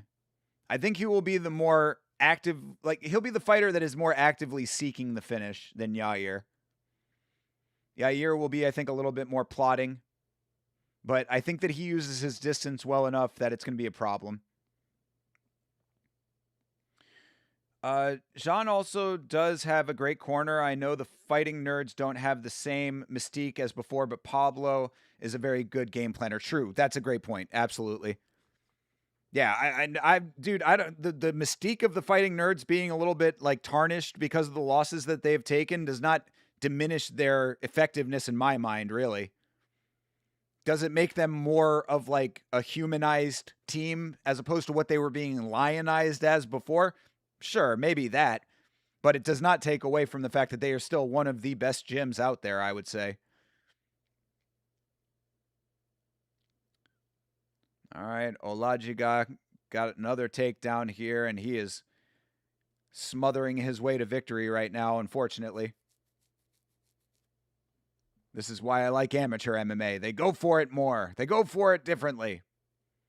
He's going for it with the lay and pray.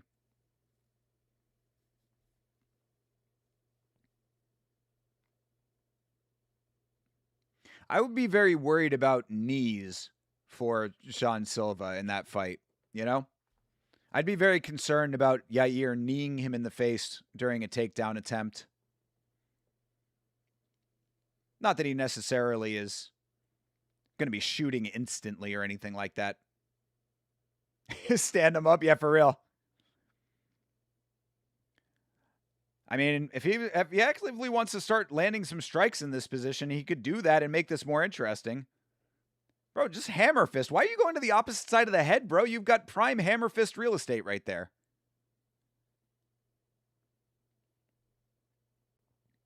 There you go. That was better. Yeah, Kulu is getting worked right now.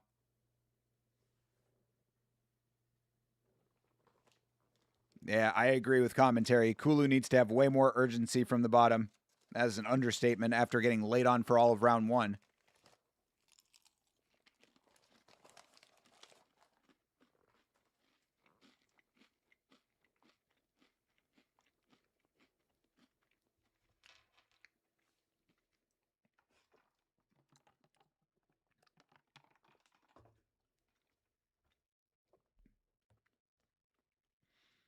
I mean, this is like old school lay and pray right here, you know? Hold him in place. Opponent not doing anything.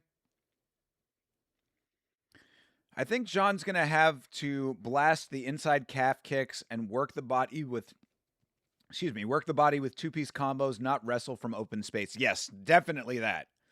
Wrestling from open space would be a very, very, very bad game plan for real. I like the idea of the calf kicks, slowing Yair down a little bit.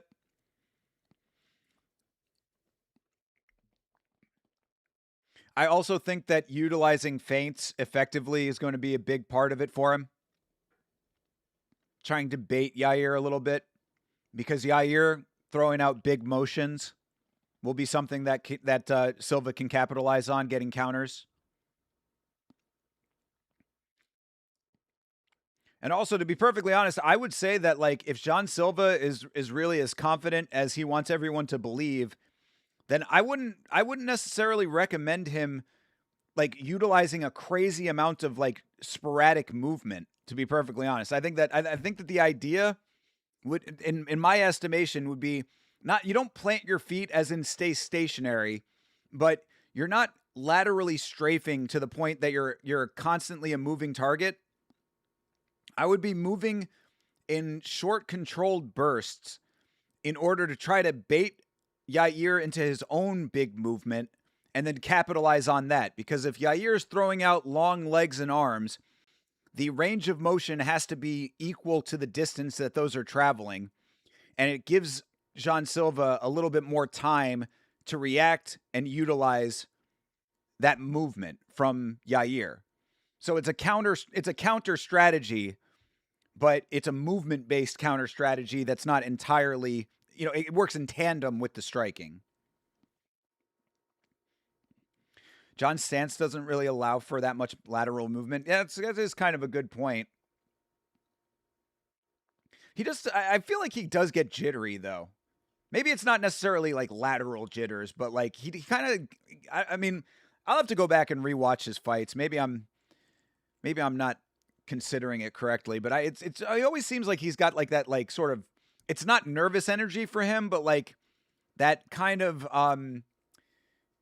explosiveness that is that kind of shows itself in little peaks throughout the earlier parts where he's like setting up his shots.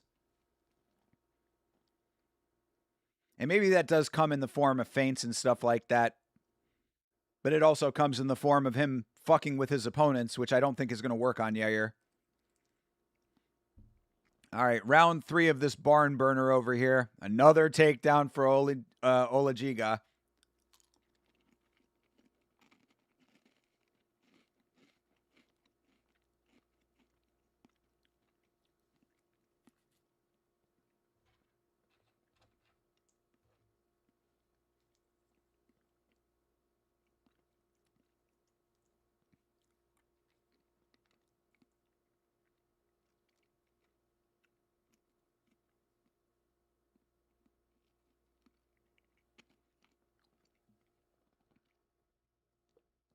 Yair's a bit of an emotional guy. I think that John can definitely get in his head, just not with the friendly shit.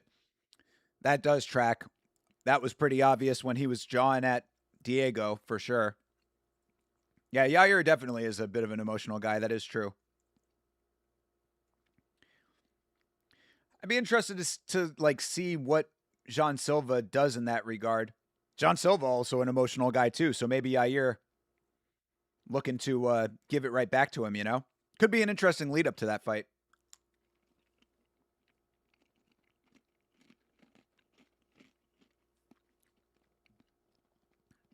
On Noche as well, a lot riding on it for Yair as a Mexican fighter. I can do with a UFC week off, but alas, we won't have one for quite some time. Yes, brother, that is true, Bam Bam. No rest for the wicked, my guy. How'd you do in your picks this week? This fight sucks. Yes, this fight is definitely... We went from all of these fun amateur fights to the first pro fight of the night being an absolute snoozer. This dude, Kulu, has nothing off of his back, and this dude, Olajiga, is very content to just lay on top of him. Plus, this referee is not doing anything to try to stand him up. Do you think they're going to do a presser for Noche? Yeah, definitely. I'm just happy we have an evening card next week. True. Me too. Sick and tired of these early cards. 10-4. I want to say maybe I went 9-5. I don't know off the top of my head, though. I can look it up. Shout out to Chase Parton for making our picks accessible to me as well, as Chase, of course, is our record keeper. But let me take a look real quick. Oh, yeah. See, we had a problem because they switched up a lot of the fights on this card last minute, so... God damn it. We actually have a little bit of action going on in this fight that we're watching currently here. I'll let you know in a second.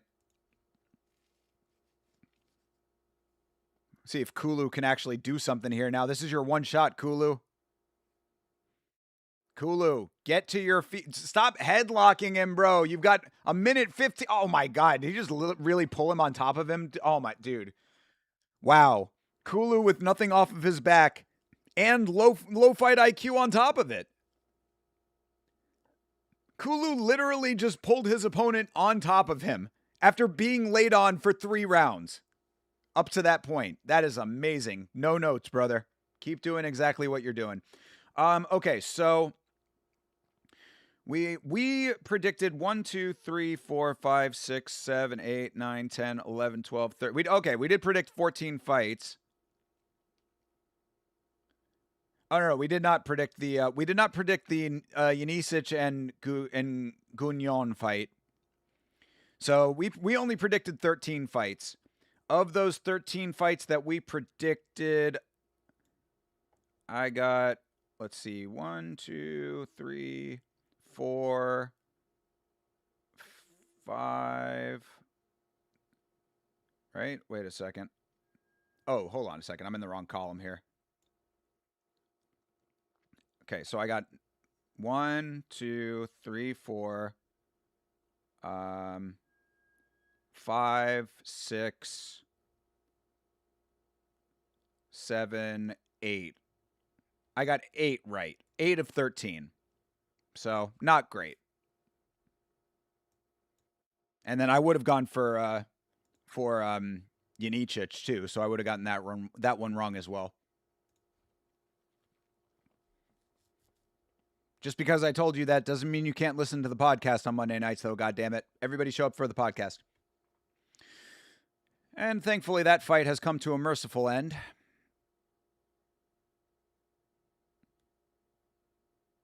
Olajiga laying his way to victory here. Take a quick break after this one's announced. All your homies hate Navajo? Yes, I picked Navajo. I had to be yelling at everybody about how much of a realist I am and not a hater of Jan Blachowicz. I love Jan Blachowicz. I am just a realist and a recognizer of where he is at in his career at 43 years old and 2 shoulder surgeries.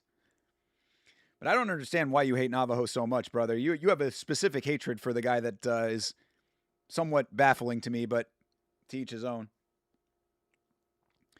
All right, let's get this decision announced. I'm going to take a quick break, and then we will come back for more island fights after that. How many more do we have on this card? I think we got 1, 2, 3. We got 4 more fights, so this is about the halfway point, basically.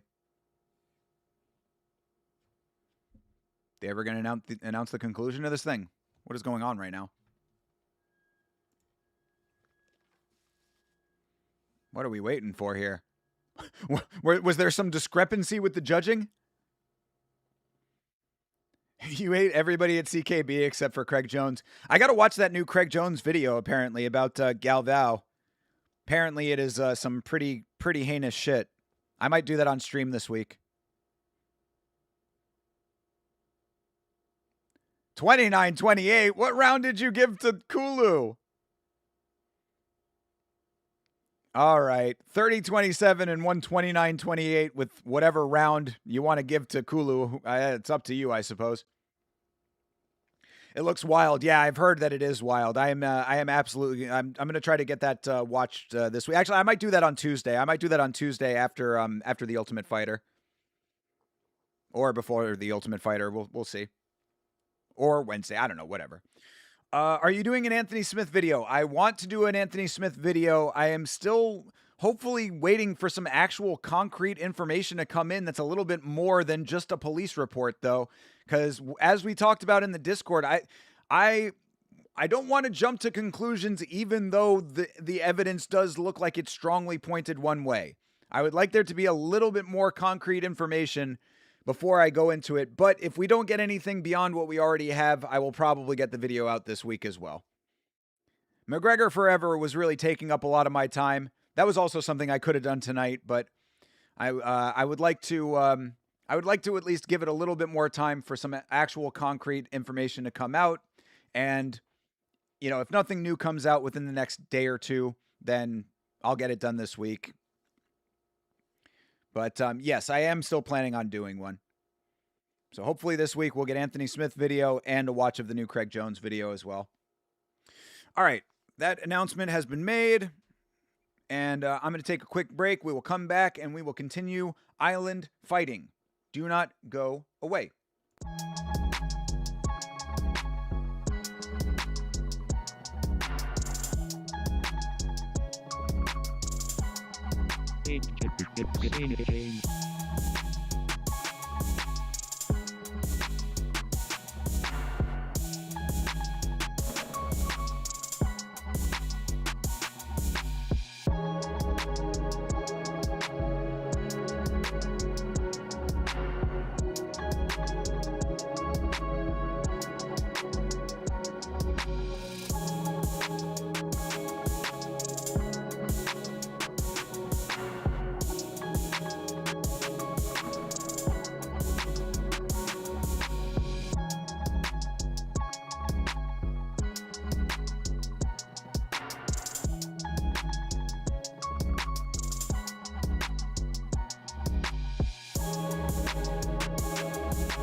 All right. We are back. Everybody was island fighting.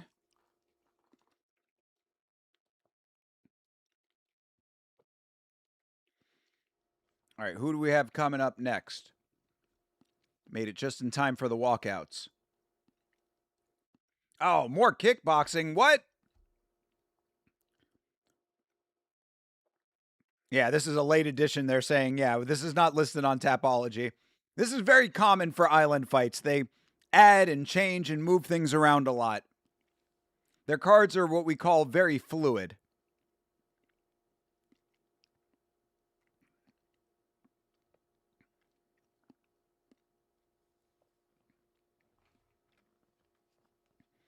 Very malleable cards at island fights. So we get now professional kickboxing.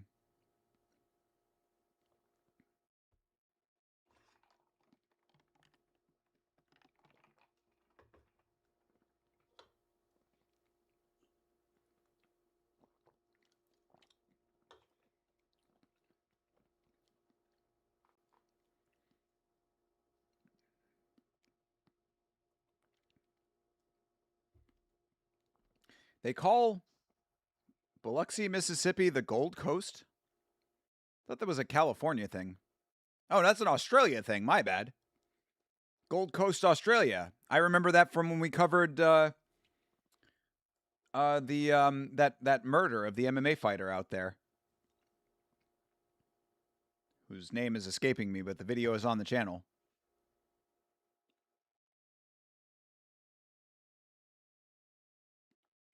Shout out to the Gold Coast in Australia. Apparently a pretty dangerous place at times. Lachlan is here. That is right, Meat Rocket. He was earlier, at least. And so is Meat Rocket now. Thank you for being here, Meat Rocket. Welcome back.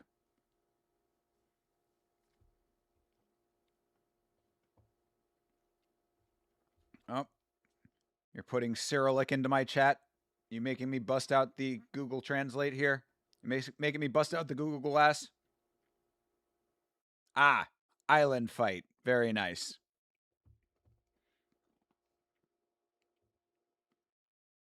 I appreciate you being our Russian translator. Just for you, Meat Rocket. And this is still my boy! I'm reporting to you from the Gold Coast. There you have it. How about that? All right. Yeah. That's where, God, what was the dude's name? Oh my gosh. I feel terrible. I'm forgetting this guy's name. He got murdered.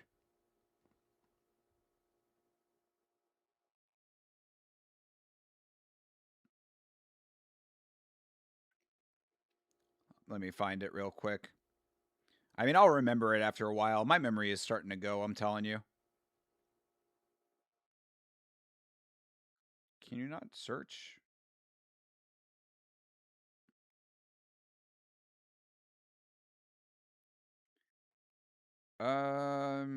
It was Suman Mokhtarian. That's his name. Jesus. Yeah. R.I.P. to Suman Mokhtarian. And this is still my boy. Exactly. LMFAO Glasses referee is back. Ass is back. Damn. Why do they not let us see the front of the ring, girls? Not that I'm complaining. All right, Matt Moody is making his kickboxing debut. He is from Mobile, Alabama. He's got facial hair that's almost as bad as mine. His name Matt, my name Matt. His facial hair bad, my facial hair worse.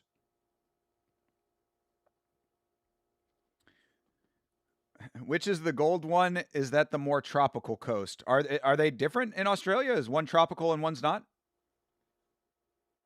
I don't know much about that aspect of Australia.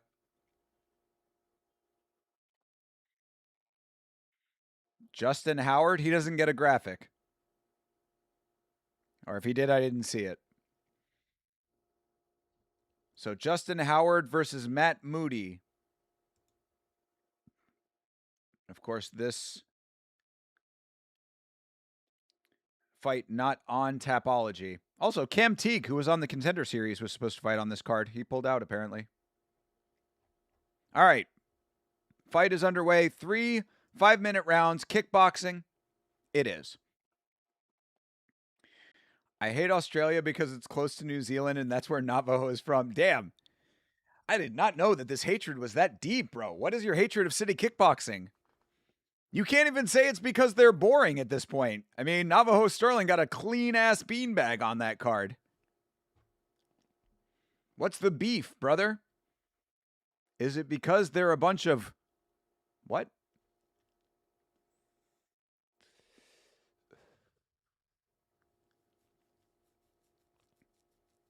Is it because Manel Kopp wants to come down to their city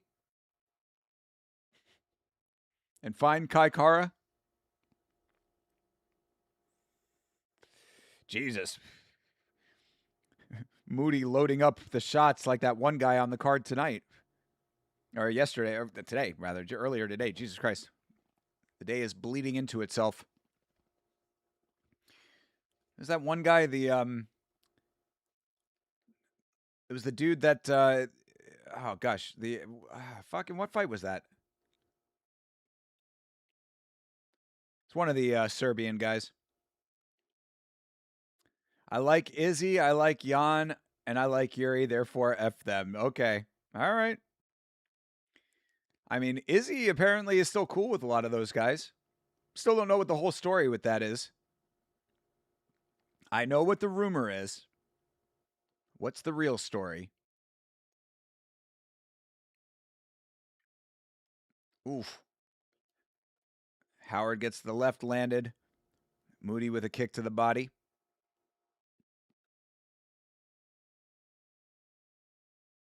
Nice body shot for Howard. Ooh, nice connection for Moody. Oh, and a knee. Oh, Moody starting to pour it on. Let's go, Moody. Let's go, Matt Moody. Oh, and a nice low kick, too. Nice combination for Moody. Doing a lot better when he doesn't go with those wild swings that he was throwing before. Hey, nice connection for Howard. Oof. Yeah, see, Moody's got to be careful with these big swings, man. He loads up shots from like a mile away.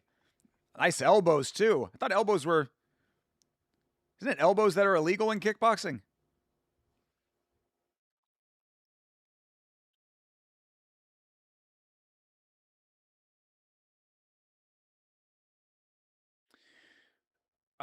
Imagine getting your girl stolen by a male stripper and now he's a champ and you haven't won in years. Israel, the last Gary Bender Adesanya. Oh, Moody gets the knockdown. You getting up? What are you doing here, buddy? All right, yeah, Howard does get back to his feet. That is a vicious rumor, Bam Bam. You do not know that to be true. Also, it would be pretty goddamn wild if Carlos Ulberg stole the girl that Israel Adesanya got sued by. I would assume that it's a different girl. That would be pretty fucking wild if Carlos Ulberg got swindled by the harpy that was trying to take Israel Adesanya for half his money and failed.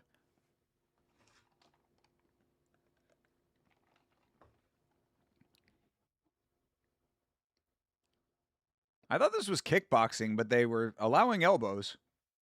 There's the lovely Biloxi ring girl. Hello, ring girl.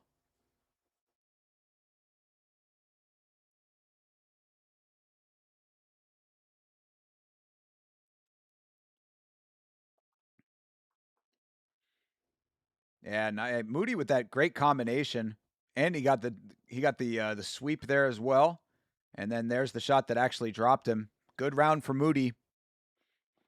Let's see if he can continue this. Let's see if they'll continue to allow elbows.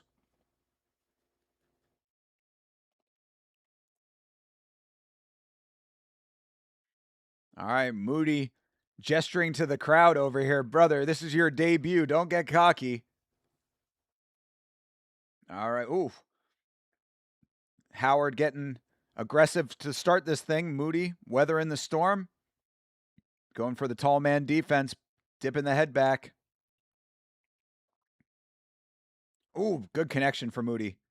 He windmills these goddamn shots, bro. Winging shots. Yeah, oof. Nice body work there from Moody. Moody looking good in his debut here, pal. Looking good in the debut there, fella. Ooh, oh, we might get a beanbag here. It's a beanbag! Matt Moody getting the job done in his debut. Oh, that boy got a beanbag.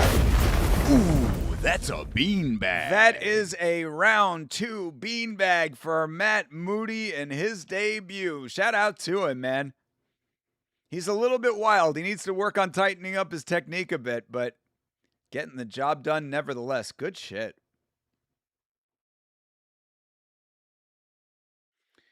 Matt Moody.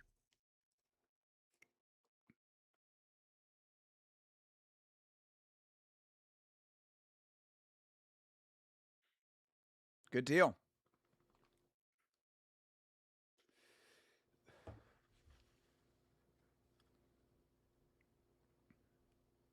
I wonder if they're doing something big for Island Fights 100.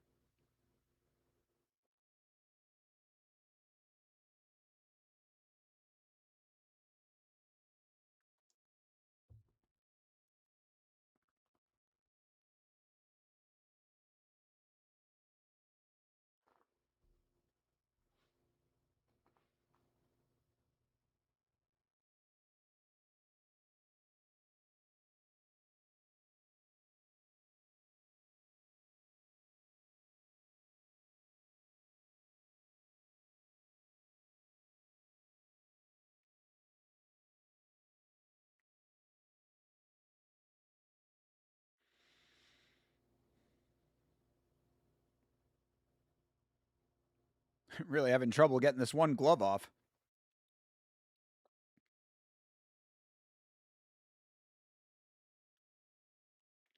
He's going the distance.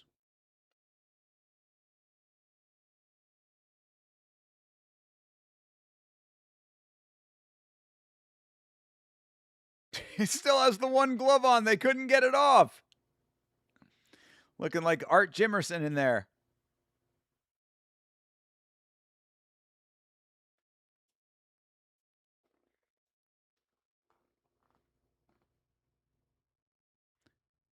Matt Moody. Let's go, brother. Take your winnings and buy yourself a razor. Give yourself a nice clean shave there. I know. I understand the irony of me saying that.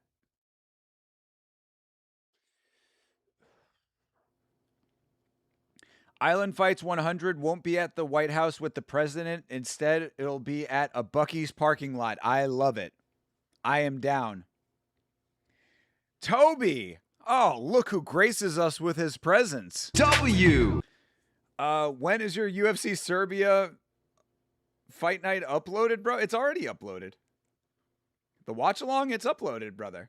The VOD is out there right now. You can watch it. You can sync it up with your watch of the card. You could have been there live to watch it with us. Hopefully you were watching with Chase Parton if you've abandoned Yama. Jesus Christ, of course, gets a big pop from the crowd. Oh, the beautiful Montana is his girlfriend who supports him. Make an honest woman out of her, Matt.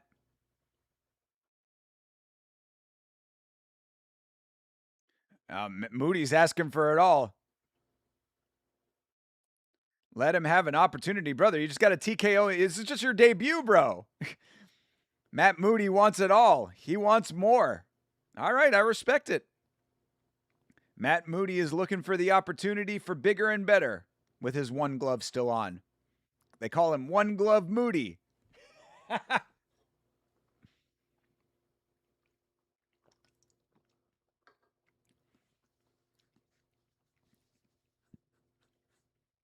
All right, next up is Nick Delahoussaye. Nick Delahoussaye versus Haas.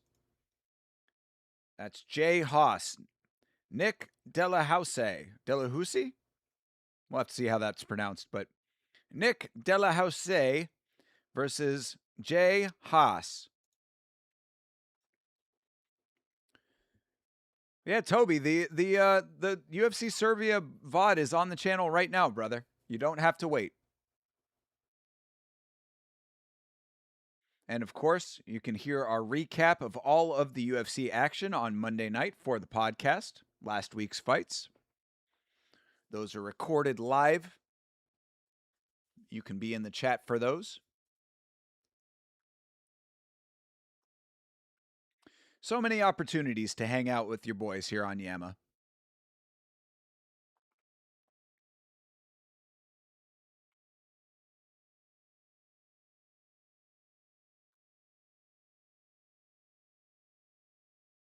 Hey, Biloxi. All right, Biloxi's having a good time. Shout out to Biloxi, Mississippi, having a good time out there.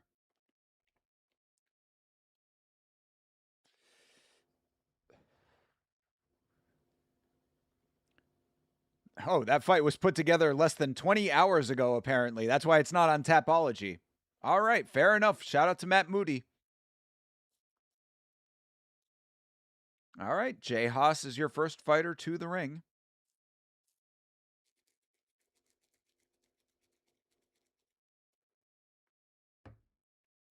Jay Haas in a cowboy hat draped in that American flag.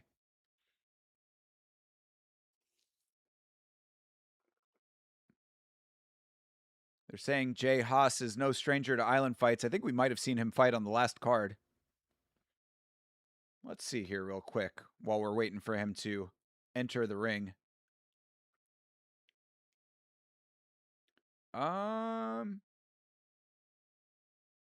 no. He was not on the last card. Damn, he's on a 3-fight losing streak all by Finn. Damn, this dude has lost. Wow.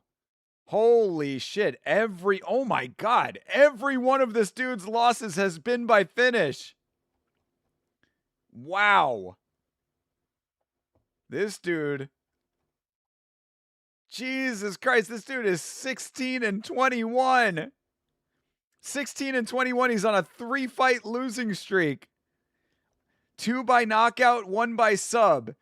He got 1 sub win before that, then another 3-fight losing streak. Talk about love of the game. Jay Haas. Much respect to Jay Haas. Out here doing it for the love of the game. It's like Conor McGregor in McGregor Forever. Review is out on the channel right now. Please check it out. Use your hype points on it if you got them.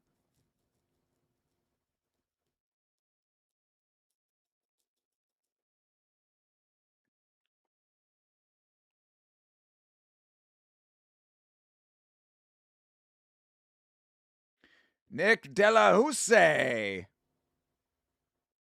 I like the name. Nick Delahoussaye. Nick Della is in the Hoossie. Walking out to Whitney Houston. Good deal. I mean, we looked at Jay Haas's record. Let's take a look at Nick Delahoussaye. He is currently 4-4 as a pro.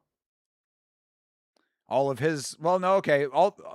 3 of his losses by knockout and 1 by decision. He's coming off of a knockout loss, and then 1 decision win and 1 submission win before that. So he is 2-3 in his last 5.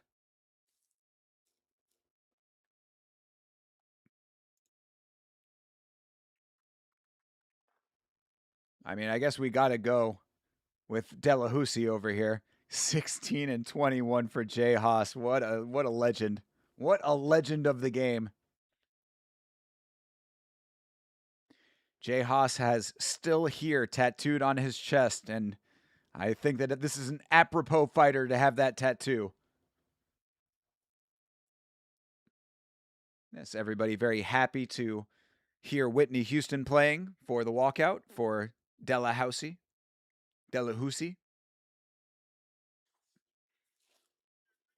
Hell yeah.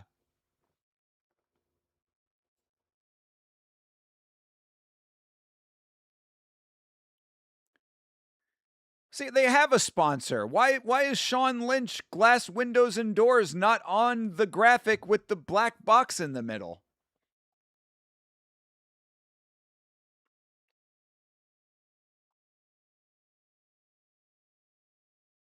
Why have they stopped using the graphic with the black box in the middle?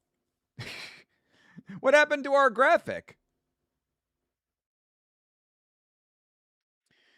Ah, Jay Haas is from Crestview, Florida. All right, we got to go with our dude from Florida.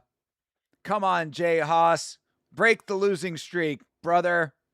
Unless Delahoussaye is also from Florida, then we'll go for him.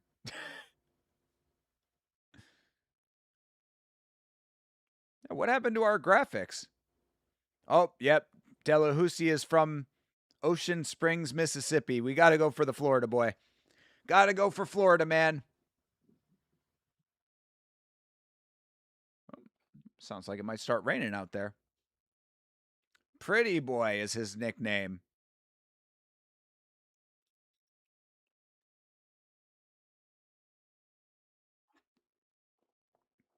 All right.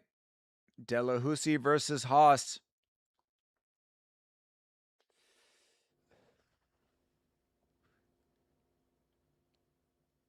Oh, happy belated birthday to Jay Haas. All right, fight's underway. Delahoussaye. Ooh, head kick to start for Delahoussaye.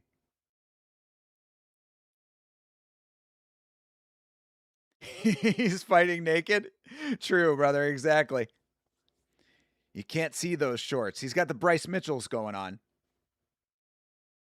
I wonder if he had to ask Dean Toole for those. Dean Toole, I've been asking you. I'm not fighting again until I get my camo shorts. Oh, a little slam there for Haas. That actually landed Delahoussaye on his elbow. Might have been kind of painful. All right, Haas is on top. This is a good start for Florida, man. He could fall back into the armbar if he wanted to. Yeah, bro, you are in prime armbar position. Not anymore. Yeah, a couple of elbows land for Haas. Come on, big Haas.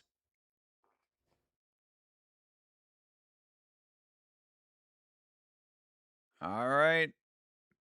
Another nice elbow for Haas. Yeah, another one. Delahoussaye's about to get cut, man. Yeah, big elbows. Oh, yeah, Delahoussaye needs to get the fuck out of this. Bro, he is going to get opened up for real. Oh, this might be over.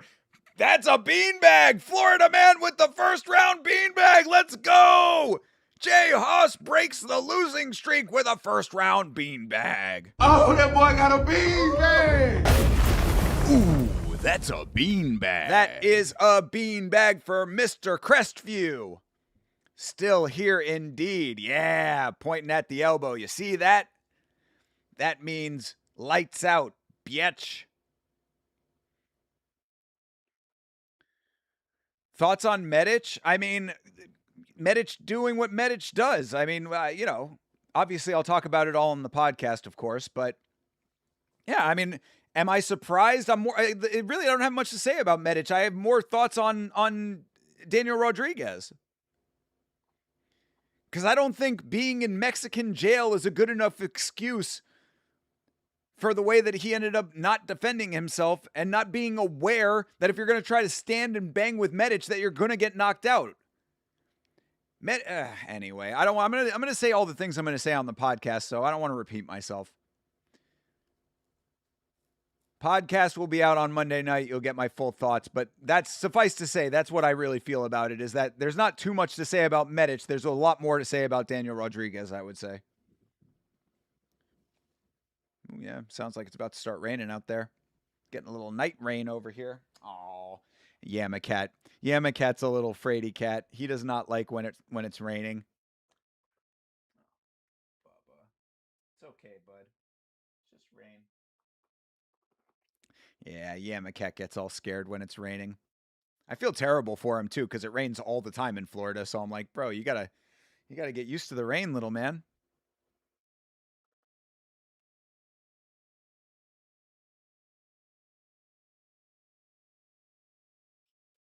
Yeah, that's how you know it's going to start raining, though, is when he comes over, sits by my feet. Little cutie boy, but he is a fraidy cat. Yeah, I mean, if you watch any Uros Medic fight, you know exactly what he does. Kill or be killed.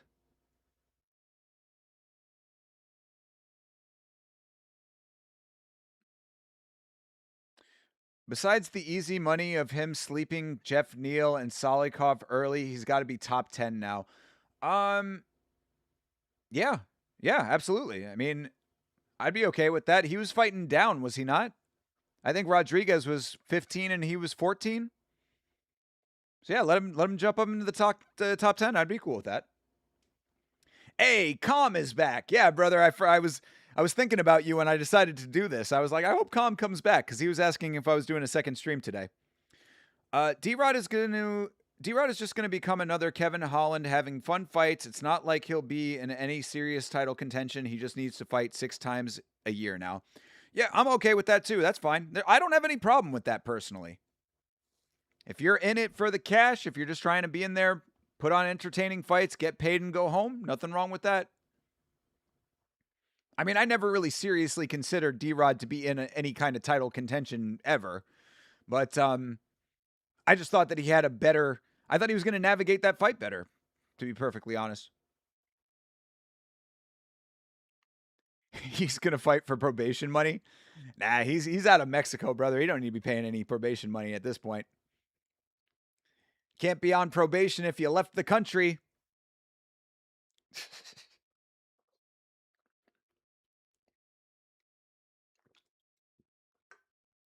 Bro got released from Mexican prison and just fucking skipped his way over the border.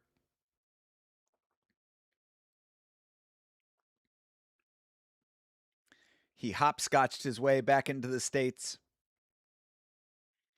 He said, adios.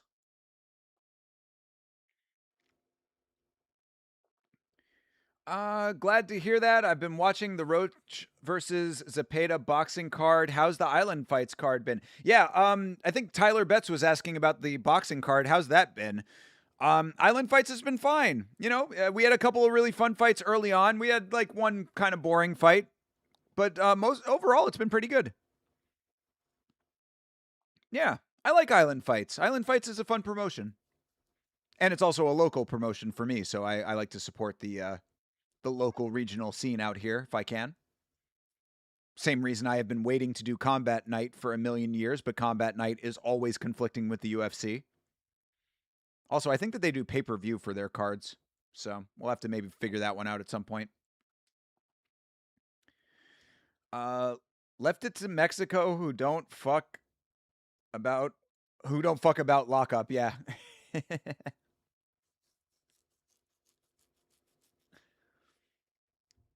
You're local to Ireland. Not that island. Not that island, god damn it. Island Fights is a Florida / Southeast United States promotion. Not Ireland Fights. Island Fights.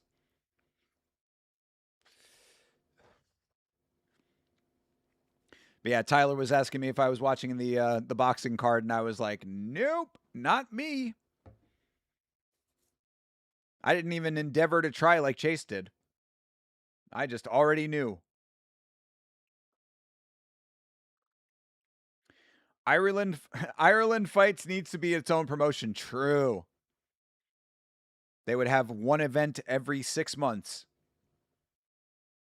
Having to scour far and wide, dip into the gypsy community.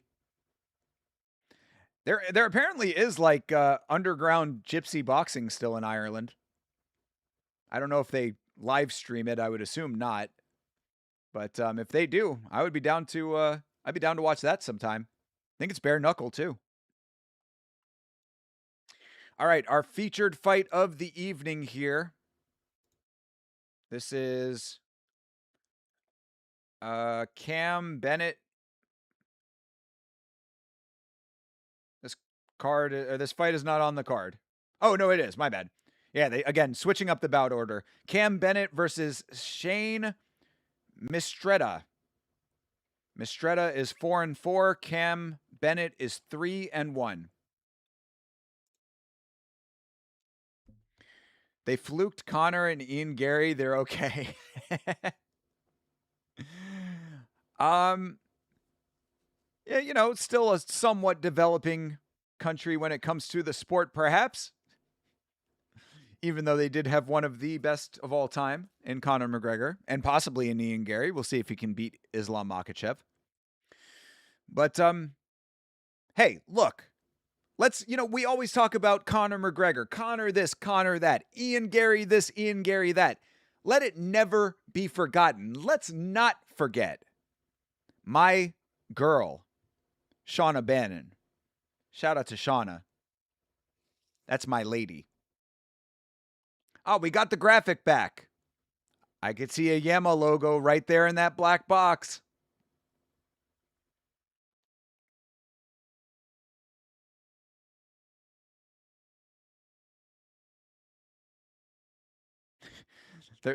Cam Bennett's walkout is a female cover of No More Tears by Ozzy Osbourne. It's an interesting choice. All right, Cam Bennett versus Shane Mistrata.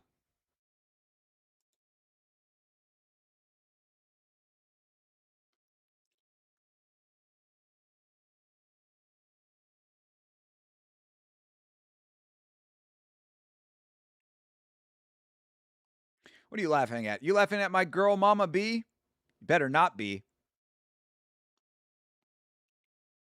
Not going to be laughing when I make an honest woman out of Shauna Bannon, rescue her from Ireland and bring her to Central Florida. Shauna Bannon seems like she's living good, bro. I follow her on Instagram, of course. And she's always on like vacation in crazy places and stuff. Seems like she lives a pretty good life. Maybe she needs to rescue me from Florida.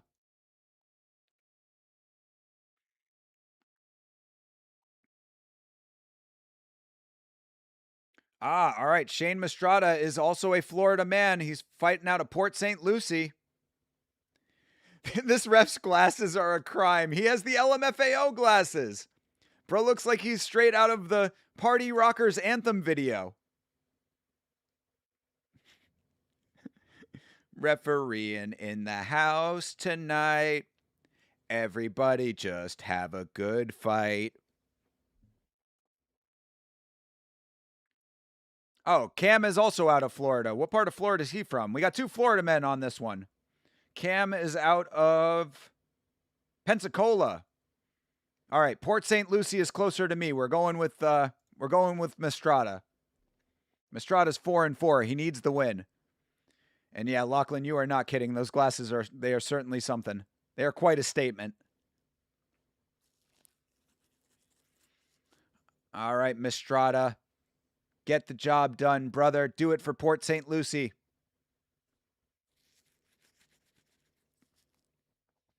Ref's got wannabe main character energy. True. We need the under-evolved version of Mike Beltran to come back. All right, fight is underway. Shane Mistrata with the kick to start. Another kick. Yeah, Mistrata active with the feet so far. Good kicks. Bennett gets a kick back.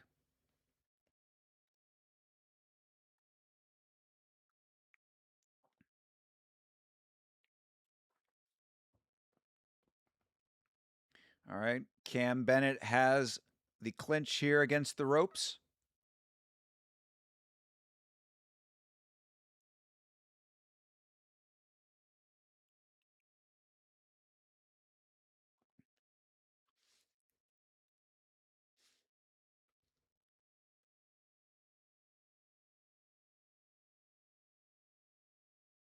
Oof, nice body kicks for Mistrata. Bennett trying for his own kicks, but Mistrata seems to be the dude who's a little bit more proficient with the feet right now.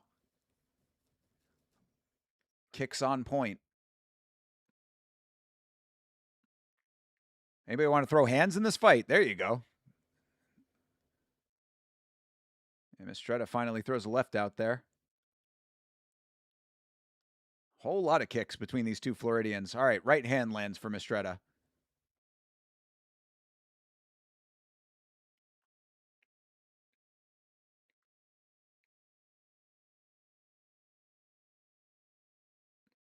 Nice body kick for Mistretta. Ooh, Bennett lands a good hand. Oh, Mistretta lands one as Bennett goes in for the level change, but Mistretta goes for the guillotine. He got silly. He got silly.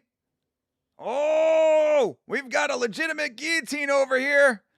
Plus his hands are yeah, he's tapping. I was gonna say his hands were both tied up, but Mistretta gets the beanbag. Let's go, Port St. Lucie. Oh, that boy got a beanbag. Ooh, that's a beanbag. There have been a lot of quality beanbags on this card. Our dude Shane Mistretta, he got silly and he jumped Gilly and it actually worked. You can get away with that at this level of MMA. All right. Good deal. He needed the win and he got it. Go Shane Mistretta. Doing it big for the PSL.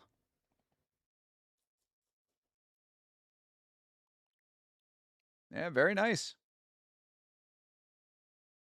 Yeah, plus one of his hands were locked up and the other one was just like trapped underneath him, so it was going to be hard for the ref to see him tap, but thankfully he noticed the hand underneath was tapping on the side, thankfully.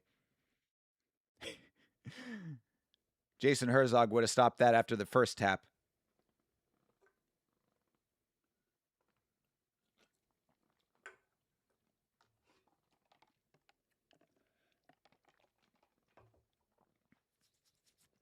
Good deal, man.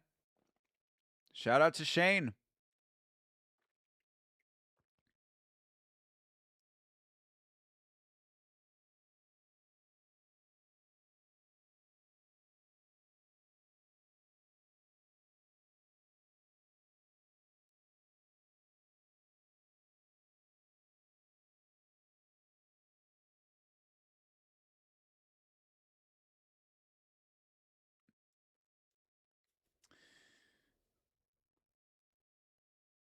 Shane's got like a hairstyle that's not exactly the same, but he kind of reminds me a little of Tommy McMillan. Maybe it's just the fact that he's got jet black hair like Tommy does.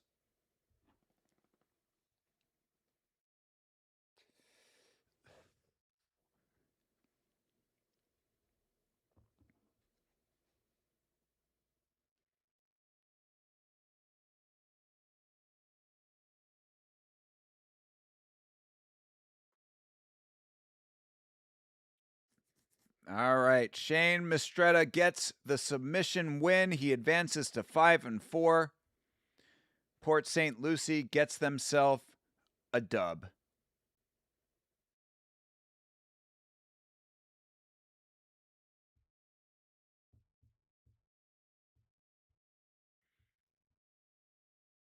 The Island Fights crew partying at this casino or sports book or wherever they're at.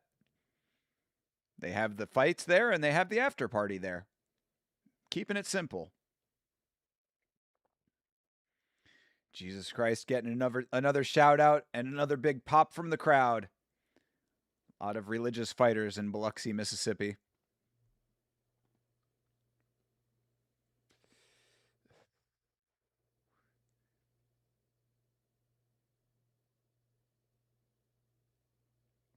Oh, that's nice. He's donating a portion of his purse to a child with leukemia. Very nice. Good deal. All right. If you go to Shane Mistretta's Instagram, you can also donate to that child with leukemia. Good man.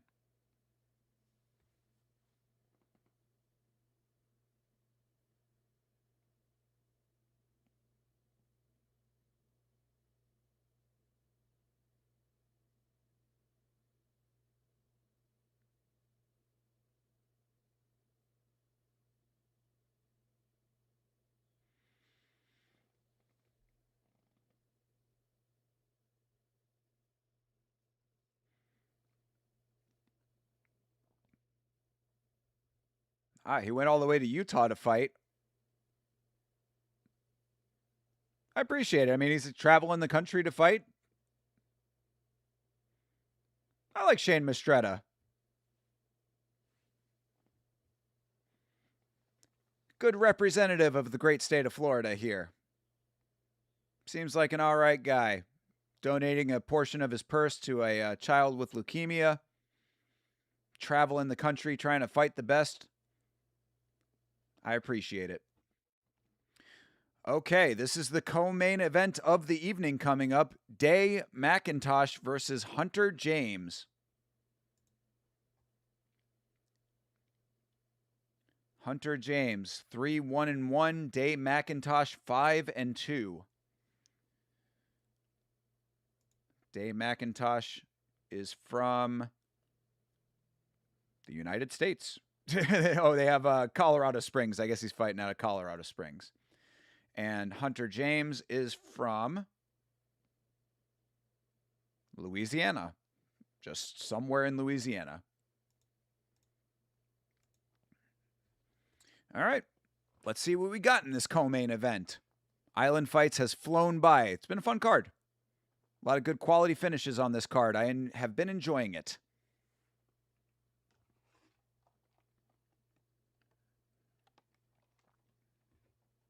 Lincoln Park playing in the venue.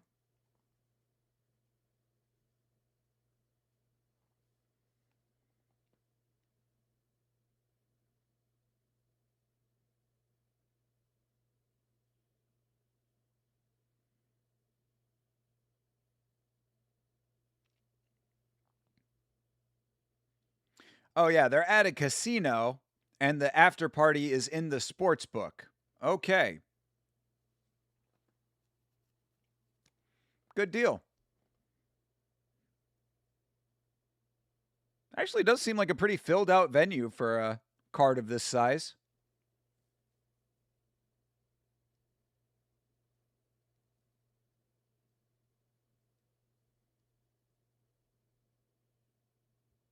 Hunter James making his way to the ring.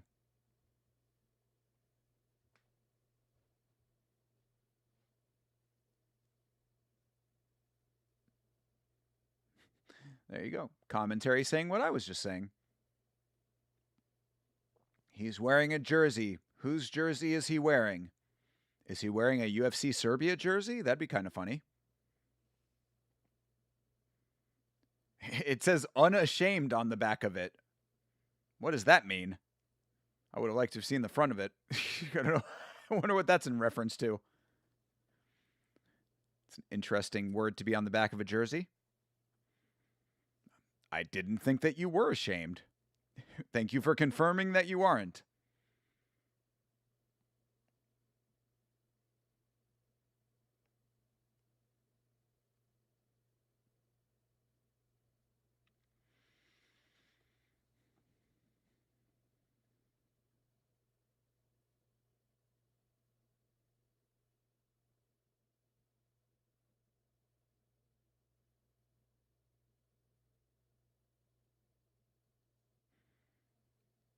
All right, little water, and he's good to go.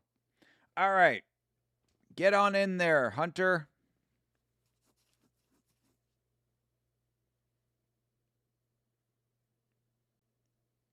Getting inspected. He is ready to go.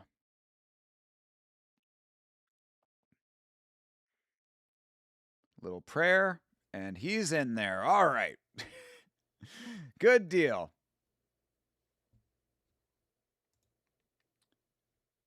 Hunter James.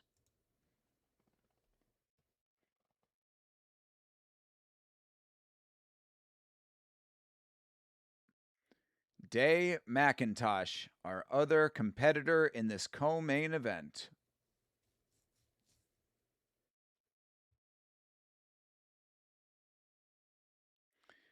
Day-o.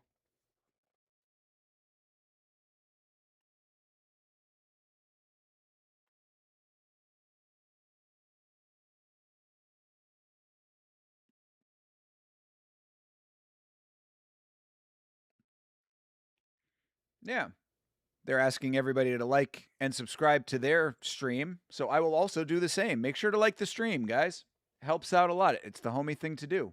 Subscribe if you're not already.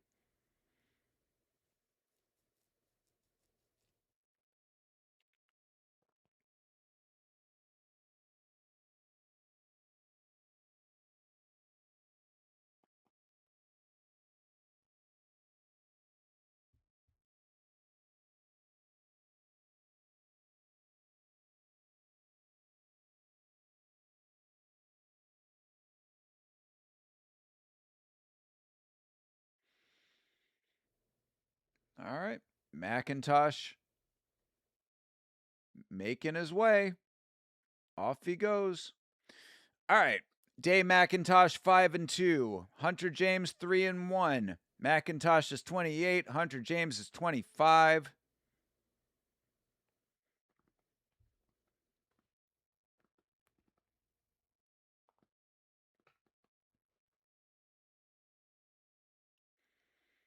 Again, black box on the screen, nothing inside of it.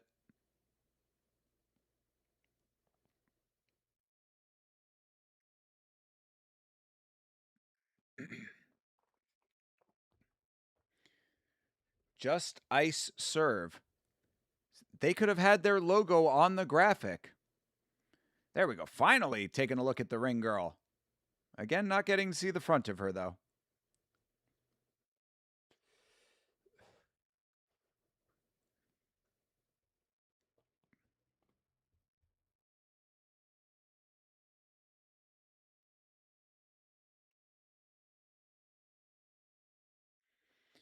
He's from Denham Springs, Louisiana.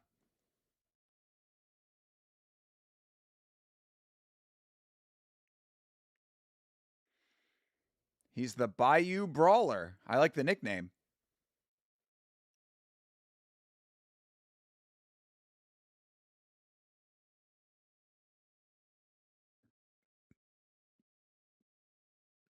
This dude, Day McIntosh, is out of Hot Springs, Arkansas.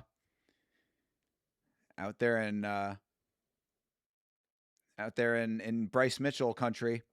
I thought they said he was from Colorado Springs. That's what they have him listed on in Tapology. But apparently he's from Arkansas.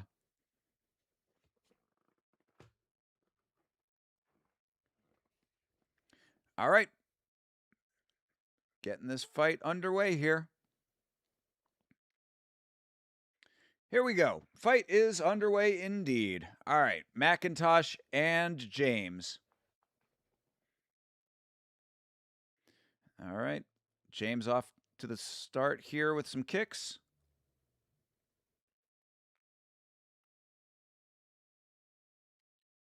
Nice right hand connection for James.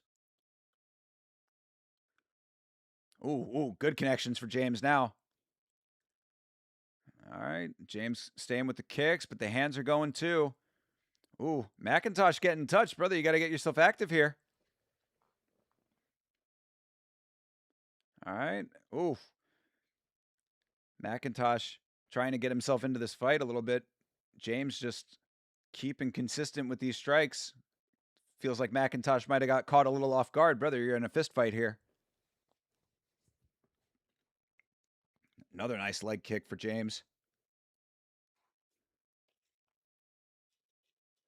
Body kick gets caught by McIntosh. All right, McIntosh clinches up. Probably not the worst move for him after getting touched up a bunch, but okay. Takedown attempt not fully locked in. Yeah, Hunter James grabbing the ropes.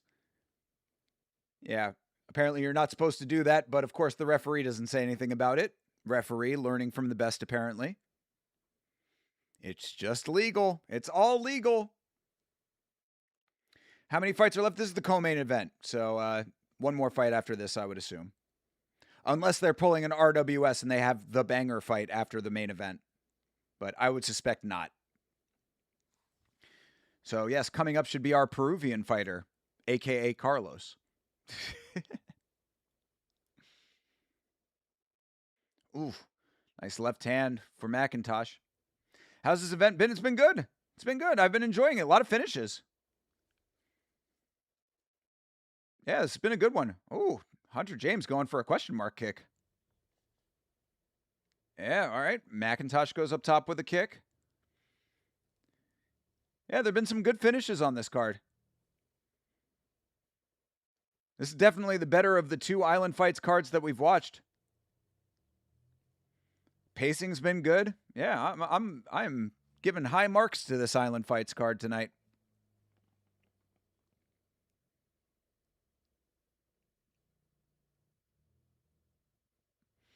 All right.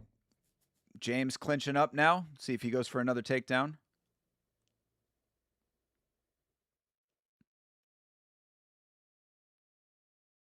I think this would be his first takedown. I think it was McIntosh that went for the takedown before. Nice knee.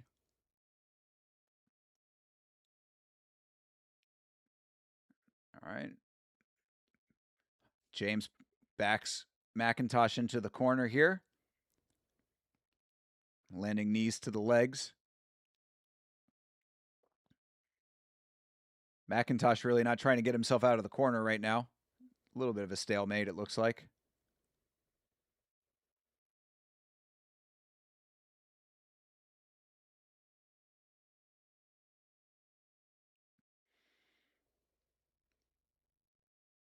I mean, McIntosh needs to turn himself out of the corner here and get out of this clinch. Either that or at least try to reverse it. He's just getting held in place in this corner right now.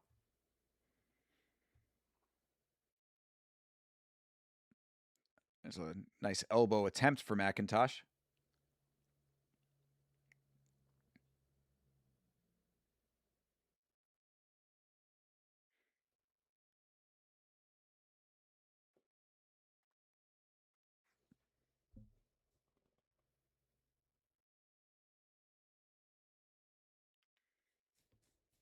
Really just staying in the corner right now. Be nice if somebody wanted to actually capitalize on anything here. You know this referee's not trying to break it up. Oh, nice old school foot stomp attempt there from Hunter James.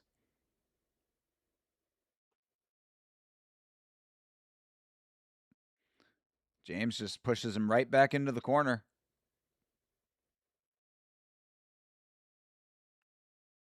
Ooh, another nice foot stomp. Nice knee for James there. There you go. That's how you actually capitalize on the position.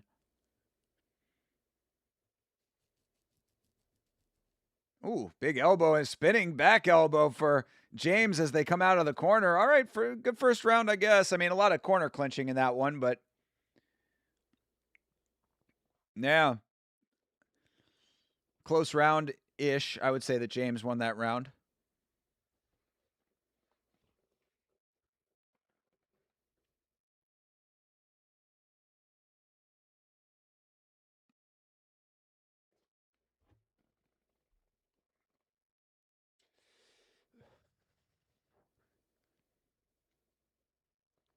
See if McIntosh has a little bit of a regrouping here. Maybe he's gotten the jitters out. He seemed a little bit lost starting off this fight. Hunter James off to a good start.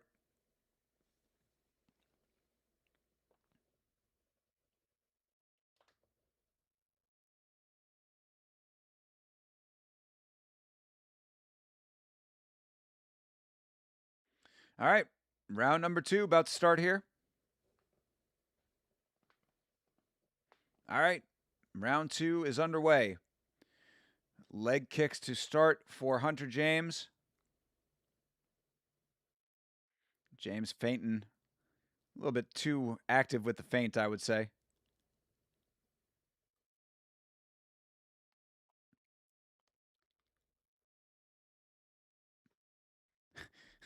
A feint is a hard committed punch. I think a feint is the exact opposite of a hard committed punch.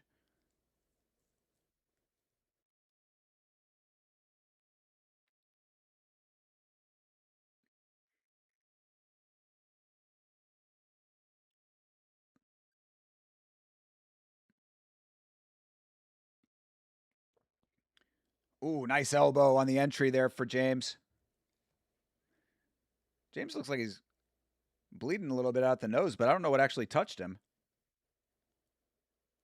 Maybe it was just the lighting or something. I'll have to see when he gets out of this clinch. But right back in the corner, clinching up McIntosh again. Really taking the excitement level of this card down a notch, especially for a co-main event. Come on, man. Get out of the corner here. I appreciate the foot stomps, though. He is actively stomping the feet. Thigh punches. Chase would be happy.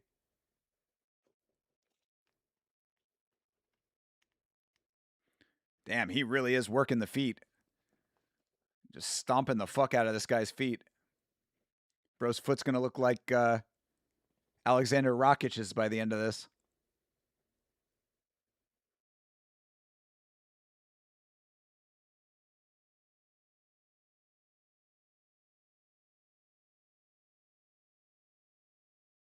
Yeah, he really is going to work on those feet. Gonna break this guy's toes. Yeah, McIntosh. They're making a good point on commentary. It's like, sure, Hunter James is doing all of this clinching, but McIntosh really not doing much of anything to get out of this clinch. He's not even trying to circle his body in any way. Seems to be kind of content in the corner here. You're going for the tie clinch now. You're gonna have to push his body backwards, brother. You're gonna have to push him off if you want the tie clinch. All right, James ends up with a nice elbow off of the push there, though. Decent IQ on James for that one, even if he is very committed to this clinch.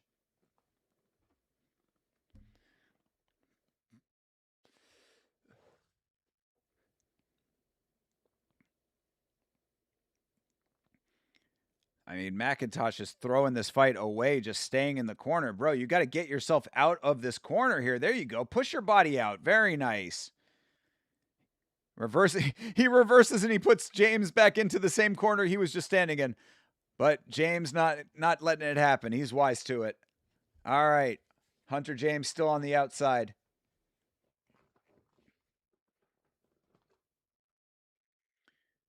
All right, a little bit of distance now. James back to the striking. Kick to the body. Kick from McIntosh. Nice knee for James as he re-enters the clinch.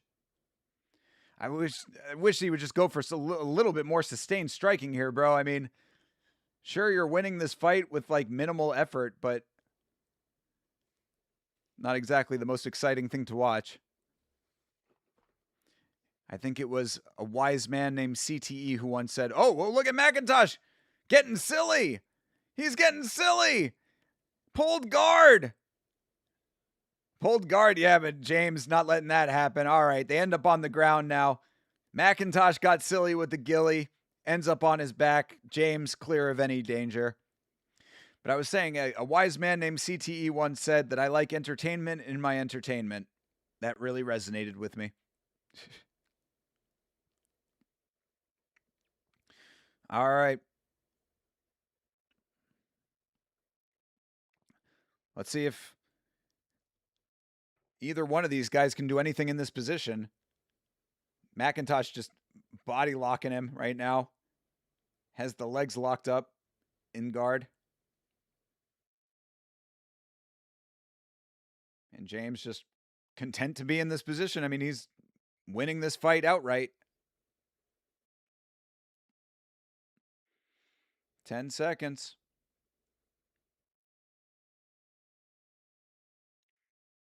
Oh, there you go. A couple nice strikes at the end there.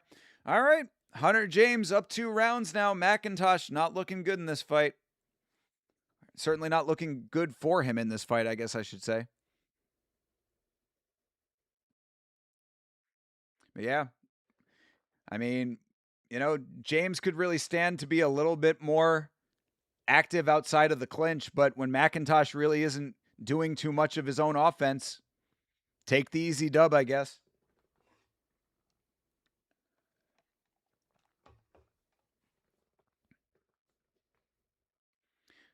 There's the ring girl. Hello.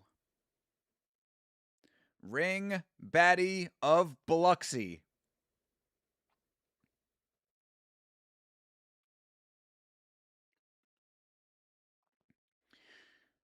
All right, let's see if Dave McIntosh can avoid getting cornered for an entire round here. Got to come out aggressive in this round, Day. All right, round number 3. City Life is streaming Knockout, the Japanese promotion, later, like around 3 or 4 in the morning. Nice, dude. Have you watched that promotion yet? I don't even know where to find it because I'm considering staying up if I can find it.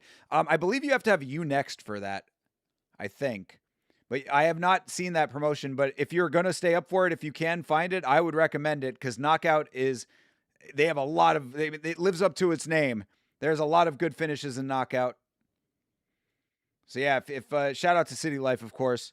And if you are planning on staying up for it, yeah, let me know if you can find it outside of YouNext. But I do believe you need to have the Japanese streaming service YouNext to watch that. But I do vouch for it. I mean, Half Dead Frank. Com, are you in the Discord?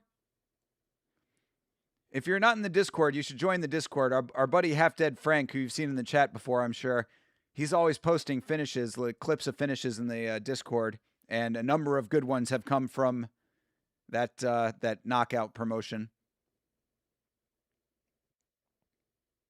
There might be some other way to watch it, like there might be some other streaming service that carries it, but I don't know off the top of my head. I'm pretty sure that YouNext is the one that carries it legitimately over there. But there might be like a secondary streaming service that you can watch with a VPN or something.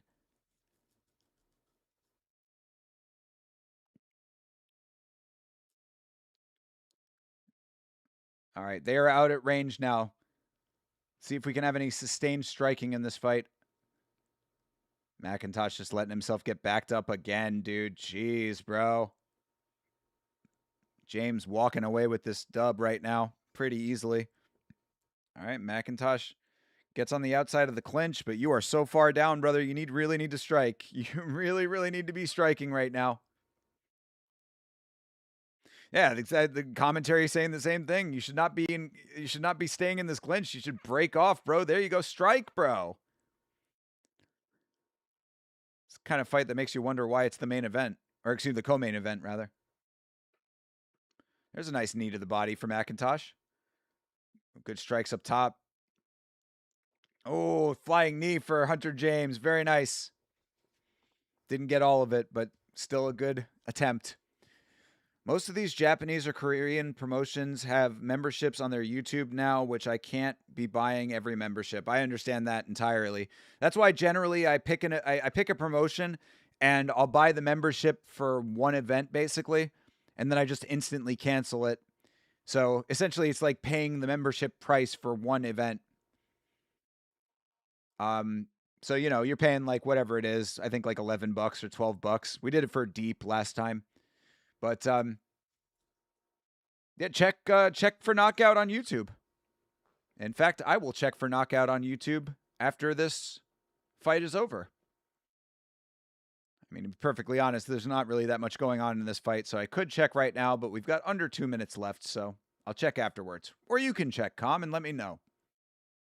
If you're interested in signing up for YouNext and you're not in Japan, Half Dead Frank will talk you through how to do it. It's a little bit out of my scope of understanding how that operates, but Frank knows how to make it happen. It's like they're all their own streaming services you need to buy into. I just want my old TV and cable back and have all of them on ESPN. That's kind of what YouNext is. That's kind of what YouNext is for Japanese and Asian combat sports right now.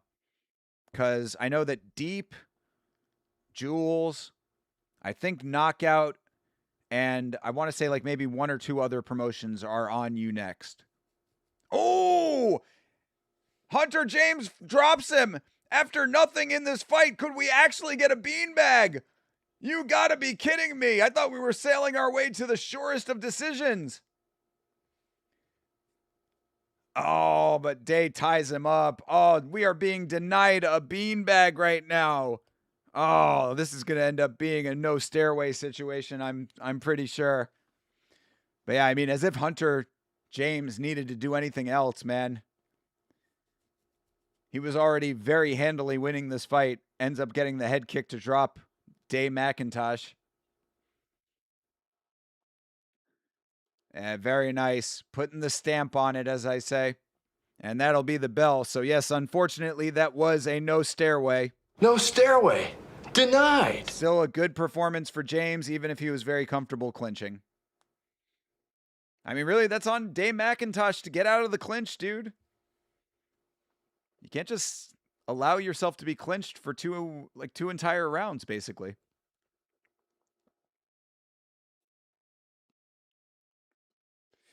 Oh, yeah, and it was a question mark kick, too. Hell yeah, dude. Hunter James with the question mark head kick to drop Day McIntosh. Very nice. I love a question mark kick.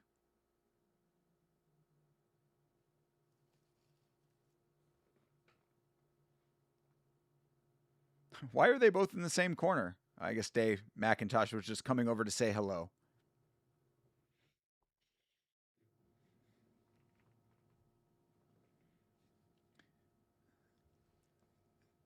All right, we will get the decision of this fight, and then it will be the main event of Island Fights 99 coming up. Our Peruvian King.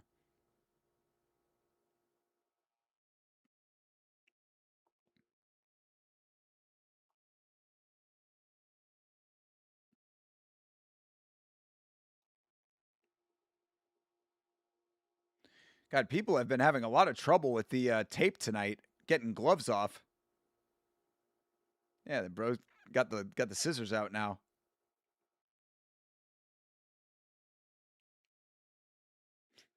Shout out to our dude, what was it, Matt Mosley?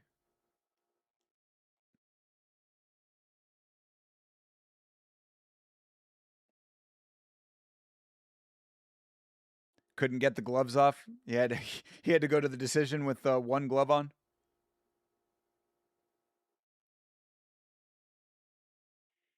Are they going to do it? Are they going to do it? Are they going to get both gloves off? Almost. They did it. They got both of Hunter James's gloves off. Dave McIntosh still being attended to. Y'all are effing awesome, says the ring announcer. Ring announcer a little bit loosey-goosey with what he says on the microphone.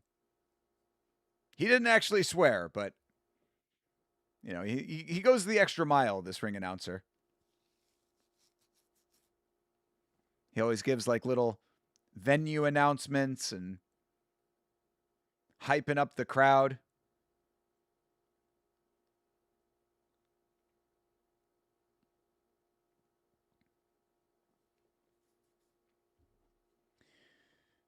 He, of course, is also the ring announcer for Gamebred Bare Knuckle, which makes sense because Gamebred Bare Knuckle MMA, also a production of Dean Toole, who is the main man at Island Fights.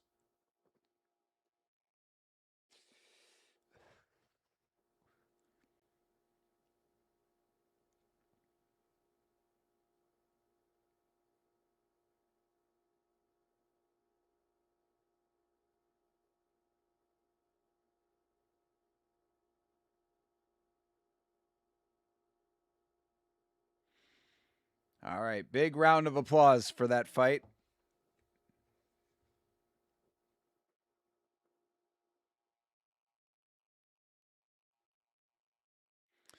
.30-27s across the board. Yeah, all right. Hunter James gets a unanimous decision win. Advances to 4-1. Good deal. You know, certainly not the greatest performance that we've ever seen, but definitely a winning performance. And we'll hear what he has to say on the microphone. Of course, he was the one wearing the unashamed jersey.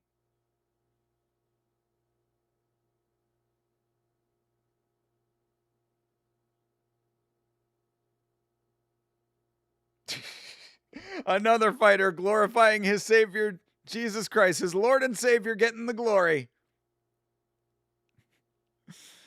Jesus Christ, indeed. Every fighter on this card glorifying their Lord and Savior Jesus Christ.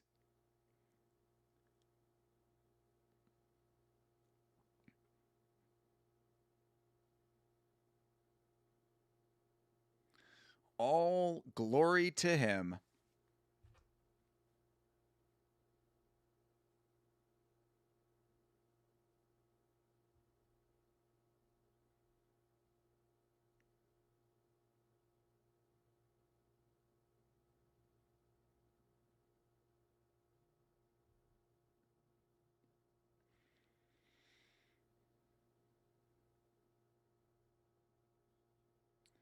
All right. Good deal for Hunter James.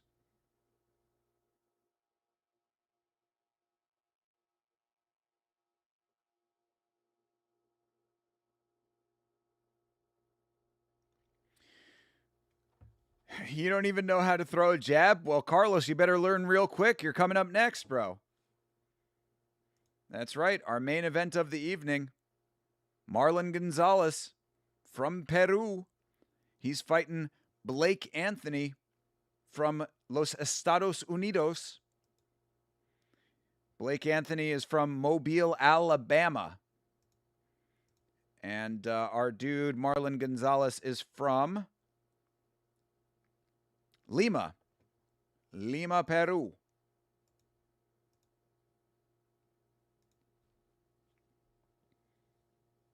Apparently, Blake Anthony is a guy who is an electric Islet and Fights fighter. He brings the energy every fight, they're saying.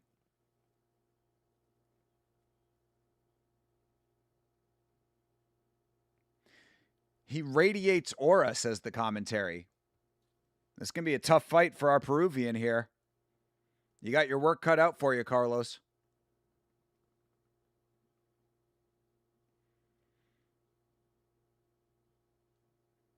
Oh, everybody wants to party with you, ring announcer man. Ring announcer's like, who's coming to the after party with me and the crew? Crowd goes wild. Everybody wants to party with this guy. The life of the party over here. I don't drink. He was turning to somebody in the crowd. He was like, come and have a drink. And he's like, I don't drink. Come and have a soda then, goddammit.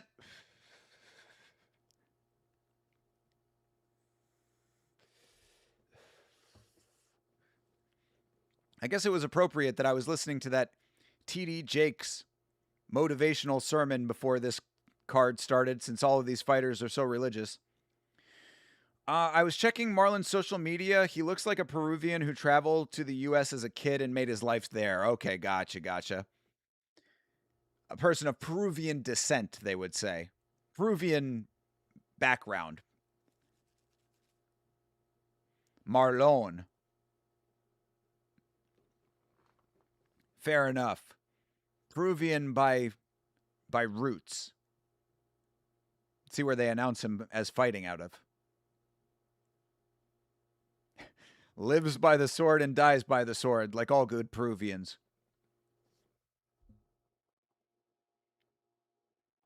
He doesn't train at PMAC? Yeah, then he's not an actual Peruvian for real.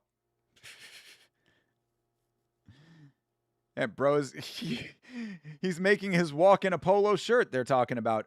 A polo shirt that's got all kinds of stuff on the front of it. What he's got stains on his shirt. He's walking out in a stained polo. It's a little strange. He's excited to put on a show. He wasn't excited to put on a clean shirt.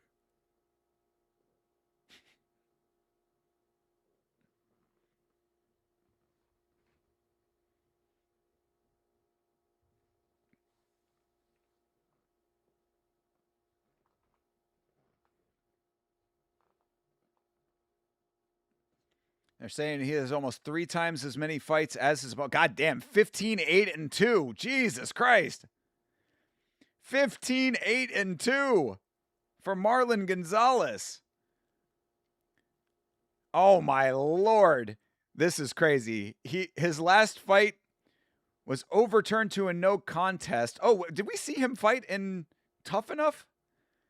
He fought Justin James in Tough Enough. For some reason, it got overturned to a no contest. Let's see the reason here. He lost. He lost that fight. Oh, Jesus Christ. Wait, Justin James, is that Headphones guy? No, it's not. Okay. Guitar Hero.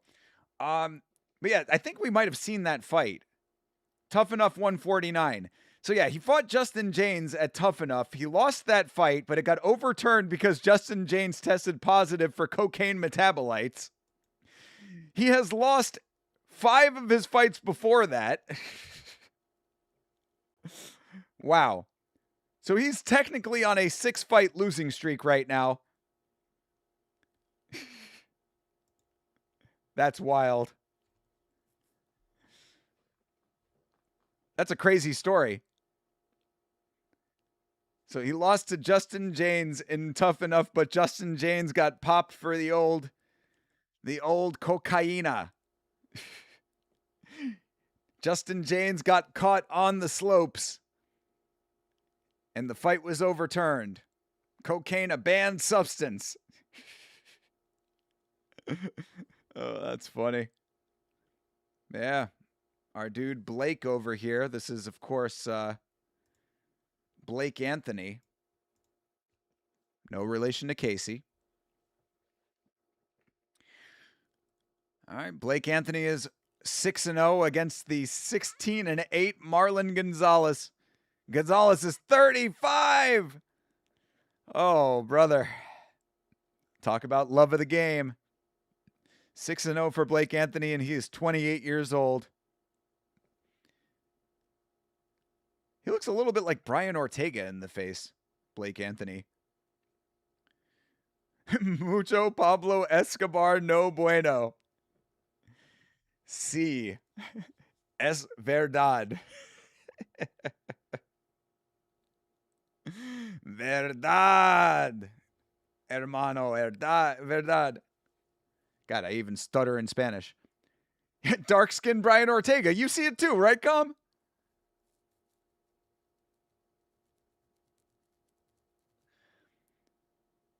I mean, these same commentators literally said earlier in this card that there is no can crushing in island fights.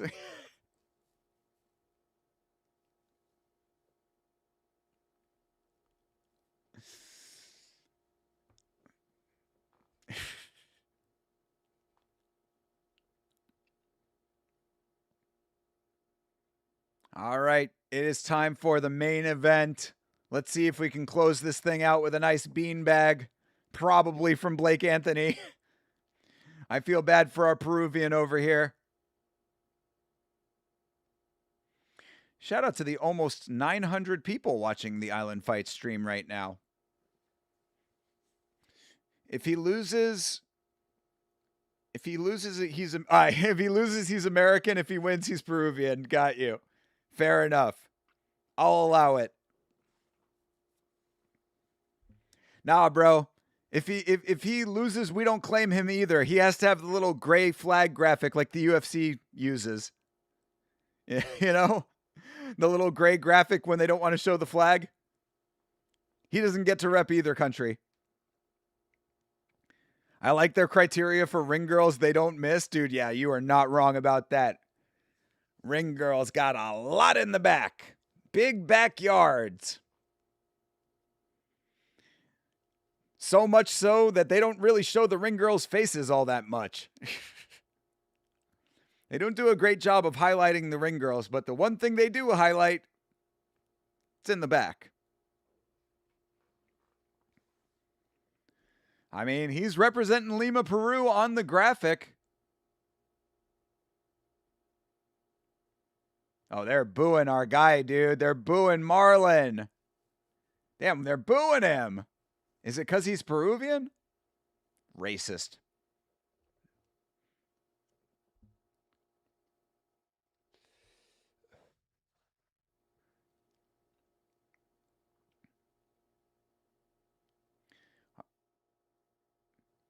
Oh, of course, Blake Anthony from Mobile, Alabama. He's way more of a hometown guy. Yeah, he's American and not on the graphic. Not on the graphic, he's not.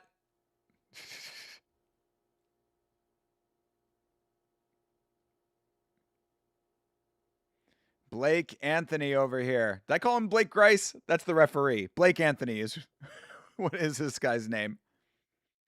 Blake Anthony from Mobile, Alabama. Our dude Marlon. Yeah, the USA chant's going. It's definitely because he's Peruvian. Marlon Gonzalez looking to break a 6-fight losing streak.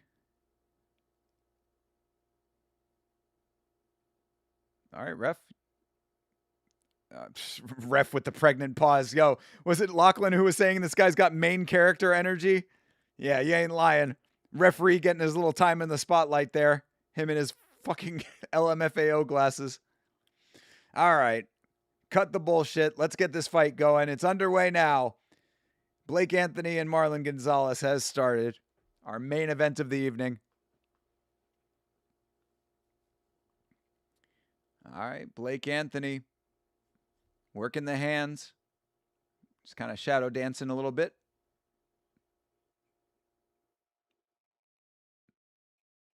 Yeah, hand jiving all over the place for Blake.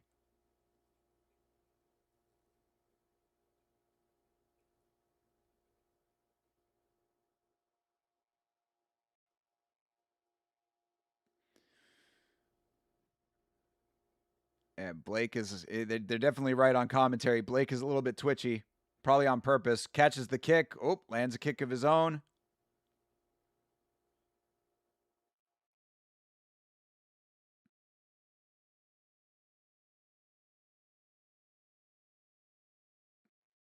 All right, Blake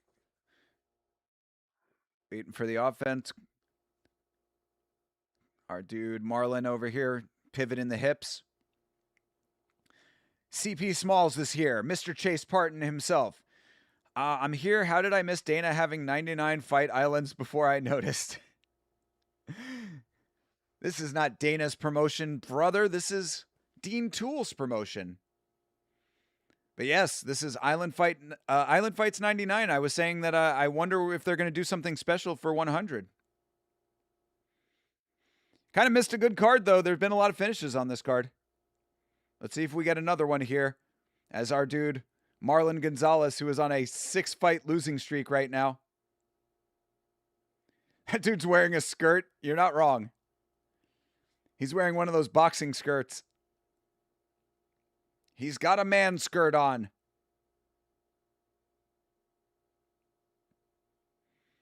And Blake Anthony is wearing shorts under his shorts that are a lot longer than his actual shorts. His undershorts are way longer than his outer shorts. But yeah, this has been okay so far. Let's see if Blake Anthony can finish this thing. Gonzalez really not throwing anything out there. He's not throwing his hands at all. There you go. Anthony's starting to turn up a little bit. Just a little. Jabs getting tossed out. We actually had a finish in boxing earlier tonight. On this very card, amateur boxing, first round finish. Why is nobody talking about Volog Dean being out at the bell and not getting up? No stop from Goddard. I'll have to go back and rewatch. He definitely was getting pummeled by the end of that fight, so that doesn't surprise me if that's the case.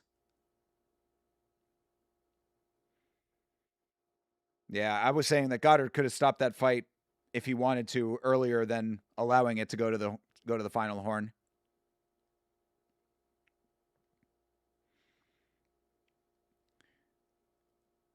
Bro, this dude Marlon is not doing anything over here. Anthony, like, there you go. Finally, Marlon throws a couple strikes. I mean, Anthony could just turn up right now, dude. I don't know why he's hesitating so much. How unlucky for Milos, bro. Don't even get me started, dude. That was so shitty. He went to the Conor McGregor school, unfortunately. Yeah, I was not happy about that. Especially after watching your stream, I felt connected to Milos and his terrible Bruce Lee tattoo. Unfortunately, he could not tap into his Super Mario mushroom. I almost said Super Mario mustache. He didn't have one of those either.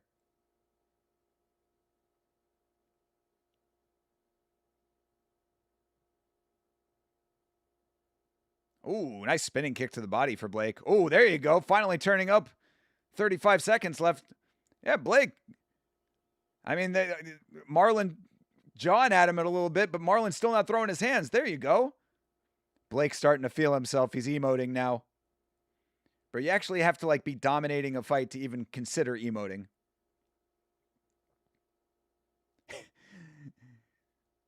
Be a man, my friend. Bruce Strickland. True. Here's the thing, you guys. Be a man, my friend. You guys, let me tell you something, okay, you guys? You got to be like water, okay? Here's the thing, you guys. When you're out there, you got to be like water. You know, water, let me tell you something about water, you guys. Water takes the shape of a cup. You pour water into a cup, you guys, it takes the shape of the cup.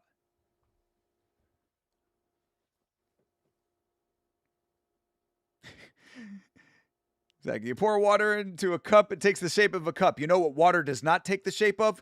A gay. That's right. You never pour water into a gay.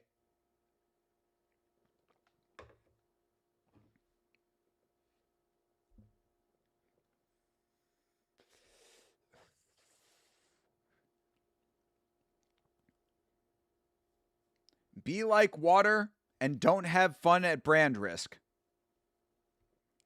Water is not for men. True. That is a Sean Strickland quote, isn't it? Bro, he really does just be saying grifter ass shit at this point. He knows exactly what he's doing. Just sits there all day long thinking of fucking evocative things that a certain audience will resonate with. All right, round 2. See if Blake Anthony can fucking put a beanbag on this thing here. Bro, this is the main event. Finish this thing with a bang. A bing, bang, bong. Where's the bang, bang? King Green.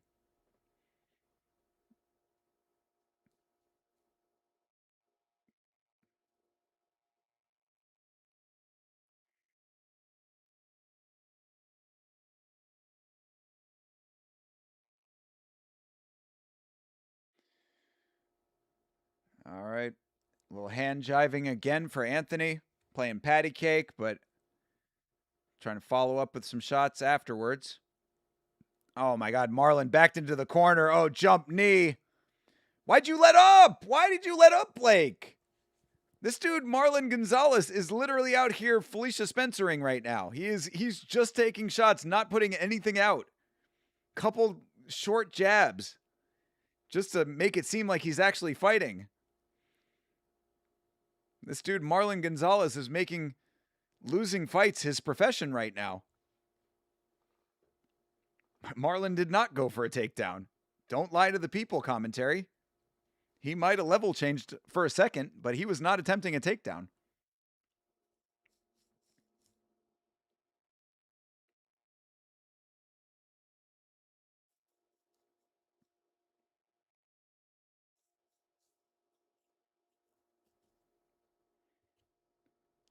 All right, nice counter shots for Blake. Marlon actually throwing a couple shots out. There you go. Jab working for Carlos. For Carlos. Ha! I looked at Carlos in the chat. Working for Blake.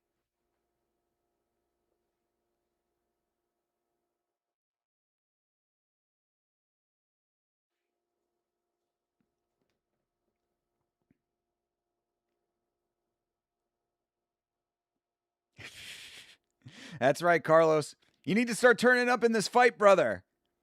You're not throwing enough hands, my dude. When you said earlier that you don't know how to throw a jab, you weren't kidding. This dude, Marlon Gonzalez, he's like a statue out there for most of this fight. They finally actually went for a legitimate takedown. Instantly abandoned it once it was stuffed by Blake Anthony.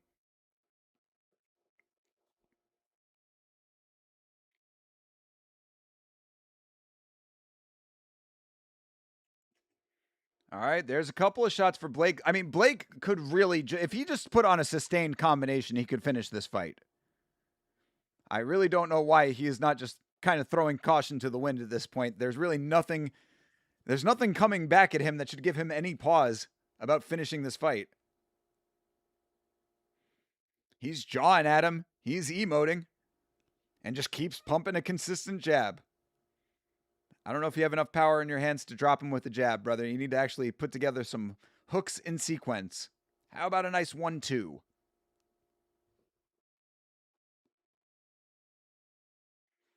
Yeah, crowd starting to boo. They're not happy with this.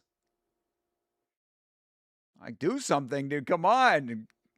Sustain output on either side. Good Lord. It is definitely apropos. Cerveza Cristal.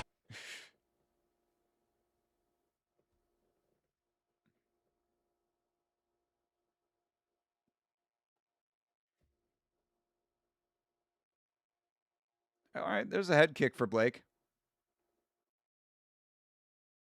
Blake is acting like he's getting upset. Bro, you can finish this fight if you just sustain your output.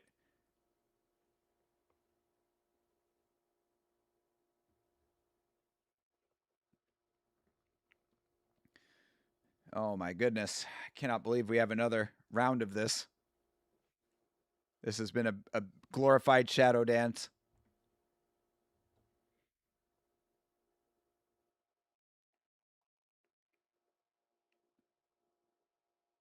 This is actually not too dissimilar from the Bobby Green sparring match if Bobby Green threw about half the strikes.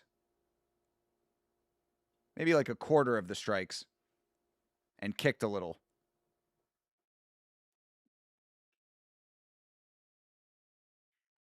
Haley Cowan retired, did she? You know, candles up for Haley Cowan, but it's probably the right thing. Haley Cowan was not cut out for this game, unfortunately. I'm sure she'll go on to do plenty of other good things that are not fighting for money. But I'm not entirely surprised by that. Unfortunate for her, though, she probably could go and do okay in PFL. Montana De La Rosa going over there and not winning fights, but, you know, at least making it to decision. Haley Cowan not getting so lucky with that in the UFC. She probably could have done that in PFL. She can go over there and fight your girl Shannon. But if she wants to retire for good, power to her. I support the decision. For her own sake. She doesn't need to be out there getting her ass kicked.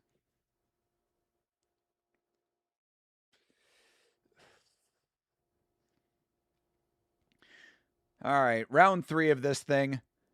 If this dude Blake doesn't turn up the fucking output and finish this fight, it's going to be quite the unfortunate way for this card to end, because this has been a pretty good card, except for the co-main, the main, and one other fight.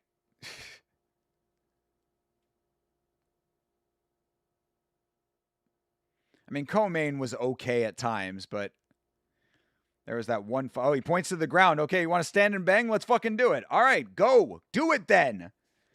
Don't you point to the ground and not throw your fucking hands, dude. All right, he is starting to throw a little bit. Gonzalez kind of meeting him halfway, but Gonzalez is backing up. All right, he's starting to turn up a little bit here.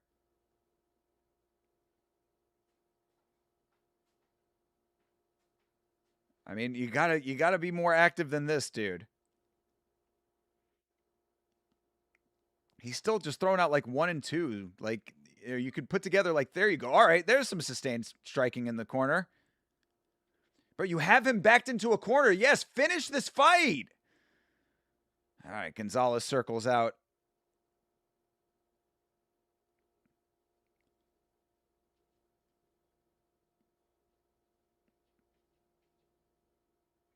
Marlon turning up in his own way, i.e. very, very little.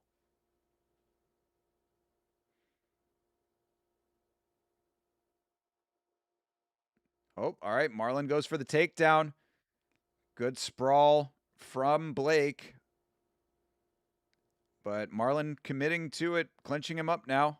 Standing still.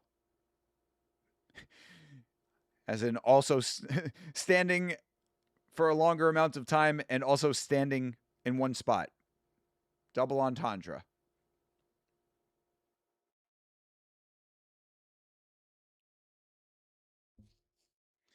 All right, Marlon Gonzalez holding Blake Anthony in the corner.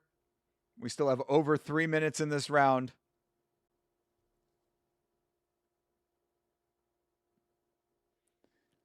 Oh my God. Co-main and main events have been a disservice to this otherwise impressive card. Marlon Gonzalez is literally just holding him in the corner. This is reminiscent of the co-main. Except the guy who's losing is doing the clinching right now. Referee just sitting there watching them inactively hug in the corner. Leave those lovebirds alone. And Marlon Gonzalez saw the last fight. He's going for foot stomps. Blake yelling at the ref, brother, get yourself out of the clinch. All right, ref breaks him up finally. Jesus Christ. All right, coming up on 2 minutes left in this fight. Kick up top for Blake, blocked by Gonzalez. Nice kick to the front there. Good front kick. Lands to the body. Gonzalez was saying that it might have been low, but maybe a little bit hit the cup.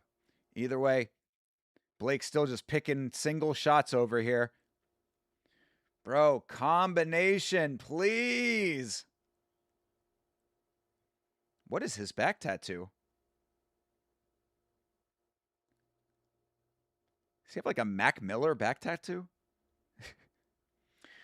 JH, what's up, brother? Dope, you used to live in Biloxi? Very good.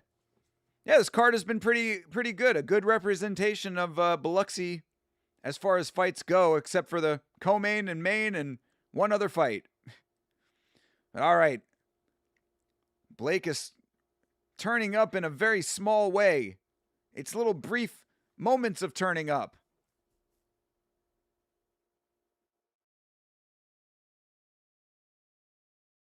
Oh my God, another level change from Gonzalez. All right, under a minute left. Bring this thing to a merciful conclusion.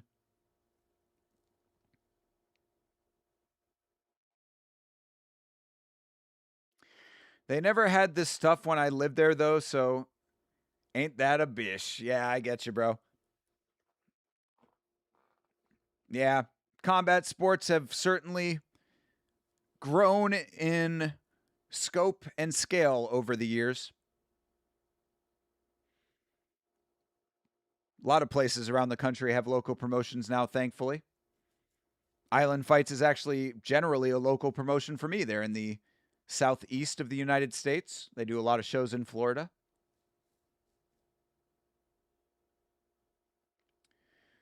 Beau Rivage is a nice venue, though. I've gambled there once or twice. Yeah, it seems like a nice venue. It seems like a nice venue, actually. This hall that they're in is pretty decently sized and pretty well attended at this card as well, so. Hard Rock was better. We have a Hard Rock out in Tampa that's pretty good. I've never seen a show there, though. But I have gambled there many times.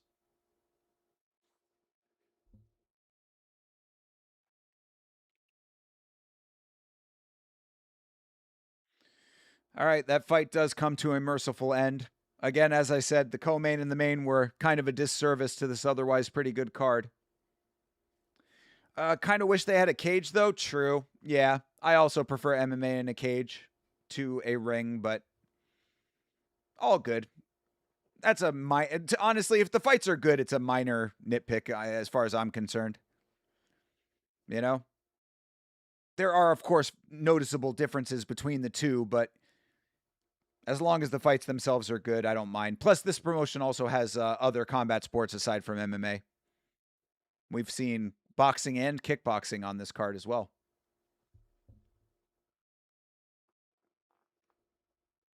I feel like I'd fall out. We almost did see somebody fall out. Ropes are good for tag teams for sure. Well, I mean, speaking of pro wrestling, you saw the picture that I posted. I was calling that dude Big Benoit. What was that guy's name? Tyler Sasser, who lost his debut walking to the ring in a Chris Benoit shirt. Bold choice. That's quite the statement. Talk about separating art from the artist. All right. Let's get this decision here. Oh, that was for a belt. Didn't realize that. I don't know if they said that. Apparently that was for a belt. What weight class was it? That was for the welterweight belt? Oh, lightweight, I guess. How about them apples? What a title fight. Can you strangle your opponent with ropes, though? Just asking for a friend? I mean, brother, like I said, if the refs don't call it, then it's just legal. All right, and still, our dude Blake Anthony over here, very happy with himself after that questionably winning performance. I mean, that wasn't questionable that he won, but to be this happy about that performance is a little surprising to me. Bad day for USA. I guess so, brother. I guess so. Like I said, bro, we don't claim him, bro. He's got the little gray no country icon. He's got the gray little globe icon that the UFC uses when they don't give you your flag. Speaking of which, Chase, I guess in the end, Milos did finally figure out being able to represent Montenegro.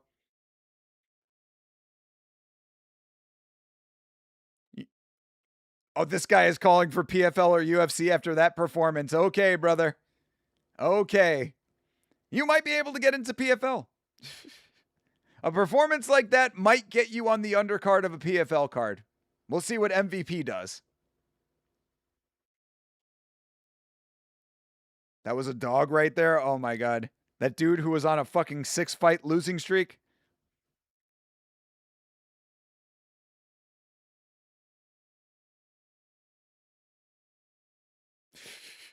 This guy's a big talker over here. Calls out PFL when they're now MVP. Dude needs to read the news. I thought the same thing, actually. I was like, yeah, bro, come on. If you're going to be calling out to get into the promotion, you got to be calling by the right name. You talk to Mr. Paul and you address him as such. He's no longer Jake Paul, people. He has gone into his Mr. Paul era. Bro got gray eyes and he's black. He got all the hoes. True, braids and everything. I was saying he looks like the dark-skinned Brian Ortega. But there you have it. He's got babies to raise, and that's how he fights. All right. Well, I guess that is going to just about do it for Island Fights. We will let this broadcast play out. Oh, fellow light skin here? Got you, JH. All right. Fair enough, brother. You must be rolling in the hose, too. Gotta go, bro. Have a nice night, everyone. Carlos, thank you for everything, brother. As I had said, Carlos, if you're looking for new things to clip, the PFL stream is a good one. You might be able to get some PFL content out of the free-for-all as well. Appreciate everything you've been doing. The Ronaldo clip will come out tomorrow. And, yeah, appreciate you all the time, Carlos. Let me know about the email address. We get you paid. White ones? Hey, I mean, get in where you fit in, brother. It don't make no never mind. If you're down and they're down, then play ball.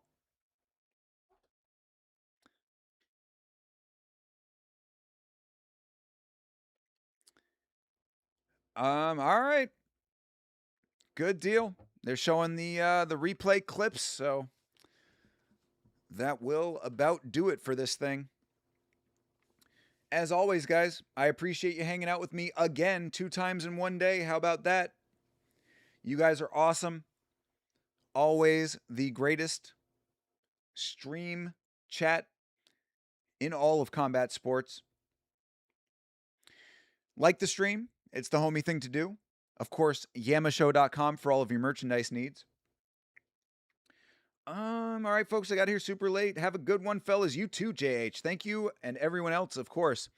McGregor Forever, the 5-hour Supercut complete series review is out on the channel now. Thank you to everybody who's been supporting that.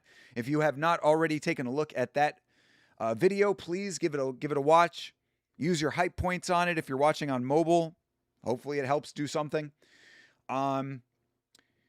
This coming week, hoping to get some other content out. We've been talking about the Anthony Smith video. I'd like to get something out about that.